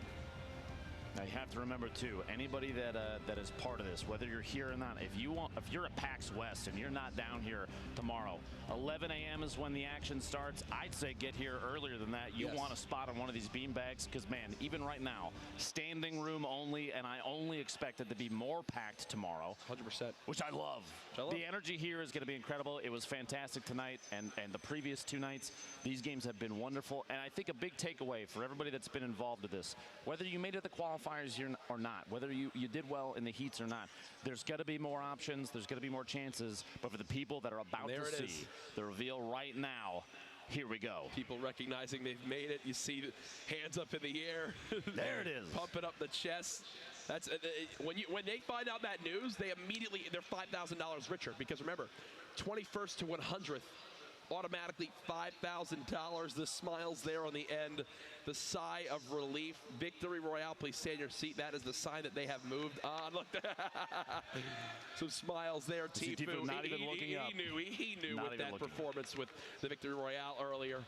I'm assuming Nick Merckx as well will following on in. But here are our final standings, folks. Tyler's at the top, 11 elims, 8 total points. Tenpo, Fake Jesus, Tfue, Kriz, Hysteria there as well. Chap and Jeomok joining the club. Nick Merckx in that 16th spot. We'll see you tomorrow, my friend.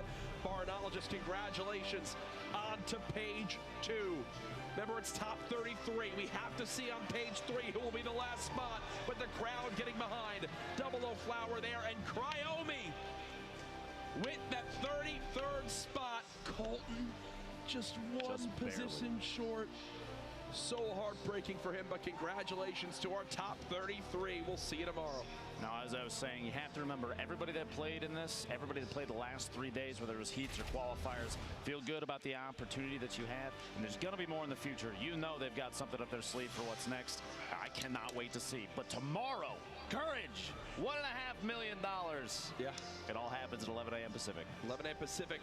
We've got Tyler again. His interview last time was quite interesting, but he finished first, so we're going back down on the floor with him and Zeke.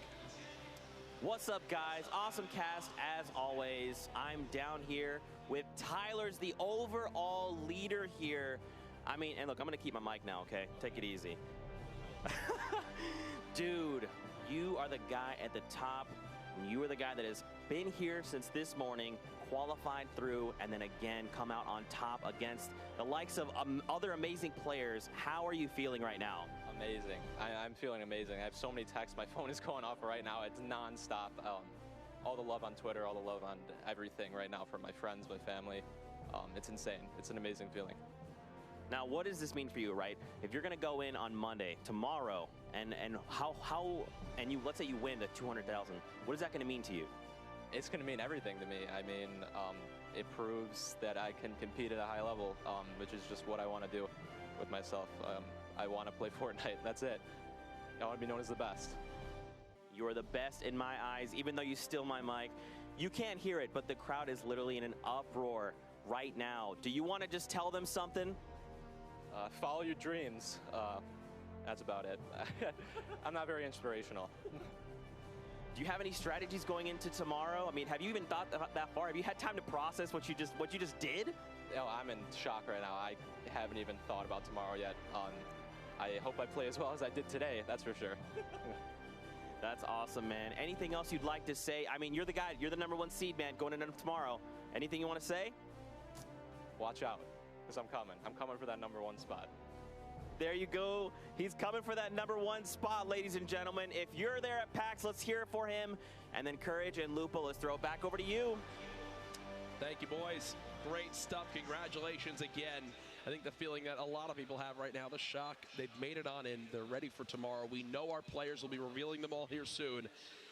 Lupo, from the qualifiers, from what you've seen with this, with the way that the setup is, what do you think is the key to victory for tomorrow if players want to have success? Now, during the qualifiers, we only had 4 matches. The grand finals, we've got 6. That's 2 more opportunities to make some plays. And we've seen players land even in the top 10 during their qualifier based on one top-tier performance alone. We've had players not even go after eliminations and just go for placement. We've had all sorts of different play styles. I expect to see people stick to their guns, and I hope they do, because you see a lot of differences between how players choose engagements, what they go for. You have aggressive gameplay versus people that bide their time and are very strategic. You've got people that are excellent builders that build up these complex bases to kind of hide themselves. And you've got people like 72 Hours that played outside of the zone even and pushed in and made some plays. I cannot wait to see every single player step up to the plate and put on a good show.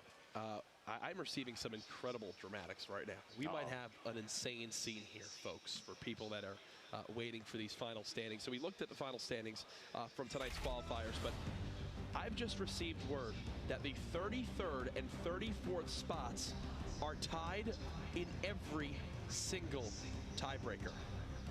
Are you kidding me? Apparently, we are about to go soon to a live coin flip to see who will make it into tomorrow. Are you kidding me? I am not kidding. I don't know what to do with my hands, Courage. Right? Neither do I. That is one of the most absurd things, how unlikely it is to tie in every category. Let's talk about each category there. So the first thing that determines the winner in a tiebreaker is the number of victory royales. Okay. Following that is eliminations. Following that is placement. Yes. And, I mean, the odds of that actually happening are astronomical across 4 matches. But it happened, which means the last thing, it's a coin toss. Flip a coin. We could have maybe had a boogie down. Dance off. I don't think that would bring them up here to the dance floor. For their own sake, absolutely not. Yeah, I'd rather take the coin flip. Sorry, that's what I would have wanted. But either way, we should be going to that here very, very soon. And then following that, we'll have your final finalists list, so you can see exactly who made it on through.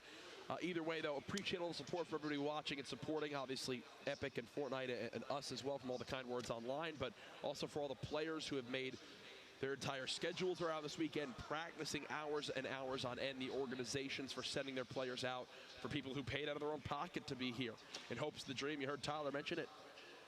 You know, chase your dreams. It's worked out for him to this point, as he's got an opportunity now tomorrow to pay for the majority of the $1.5 million in prizes. I'd say so, especially with the players that are not tied down to an organization yet, that are looking to get into competitive Fortnite at a professional level. Yep. Placing well in an event like this says quite a bit about who they are and their work ethic, how the incredible skill it takes to know exactly how to play a format like this. And I almost want to say, and I hate to say it, and no hate to anybody that's already attached to somebody, but man, imagine somebody that's not part of an org that places so well or even wins the entire thing. People will be knocking on their door. Yeah, I can only imagine the contract offers that they're going to be getting after that one. They make us look like idiots. Yeah, they most certainly will. Then I'm going to regret not playing. But either way, again, appreciate your guys' patience at home. Looking forward to tomorrow. The biggest names going to be participating. The best in the world have made it on through. For me, you think the nerves have been bad so far? Tomorrow will be on an entirely different level. That's just us, the people that are down there in the pit for this, that are playing in these. 6 games is even more time for 2 things. One, nerves will build up over time. You've got a lot of games to play through, but at the same time, you have people that now can sink into their setups. They're going to get comfortable. They have times where, yeah, maybe you have a bad first or second game. You still have 4 more after that. 6 games makes a difference. It's it's going to be a long day, but it's going to be a whole lot of action, Courage. I'm incredibly excited. No, most certainly will. Waiting for updates again and where we stand for the coin flip and stuff like that. I mean, the phenomenon that Fortnite had become this year and still is. Everything that's happened since this game has come out and the Battle Royale mode has completely taken off and taken over the world of gaming. To think that tomorrow is literally the biggest day of competition by far we've seen yet, with the most on the line. It's a day of Fortnite competitive history for sure. I know a lot of eyes will be on, some viewer records will be broken as well. Oh, I just, for me at this point, I'm just ready for it to start. Absolutely. We have very little time left, too. Like you said, we were talking about it earlier. Make sure, if you're here at PAX West, you want to watch this, or if you're watching online, whatever site it's being streamed on, please, 11 a.m. Pacific is when it starts. Set your alarms, mark your calendars, whatever you need to do. I'm going to set 15 different alarms on my phone. It's going to basically explode on my nightstand. I don't even care. You got to be here on time. Get here early, too, because spots, if you're here locally, spots on the floor. If you want a beanbag, they're going to get taken up quick. And let me say, those things are super comfortable. And I love how with everything that's happened tonight, like we even got the high stakes reveal. I know. And everything with the getaway. The grappler, are you kidding me? I cannot wait for that thing to come out. The sound in the crowd when the grappler was shown on off and everyone could finally see what it was looking like. Just thinking of what that could mean for competitive and like how it all plays, it's gonna be fun. So I'm now receiving word. We've got the coin flip ready. It's gonna be heads for Colton, tails for Cryomi. So on this coin flip, heads Colton, tails for Cryomi. Zeke is ready. Literally a life-changing moment right here for one of these players for the opportunity tomorrow. Zeke. Ladies and gentlemen, in the event of ties, we go to coin flip. Now here we go. I'm gonna flip the coin. Here we go.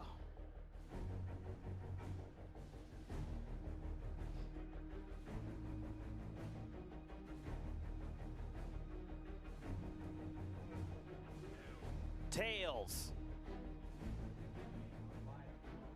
We've got a decision. Moving forward. Cryomi.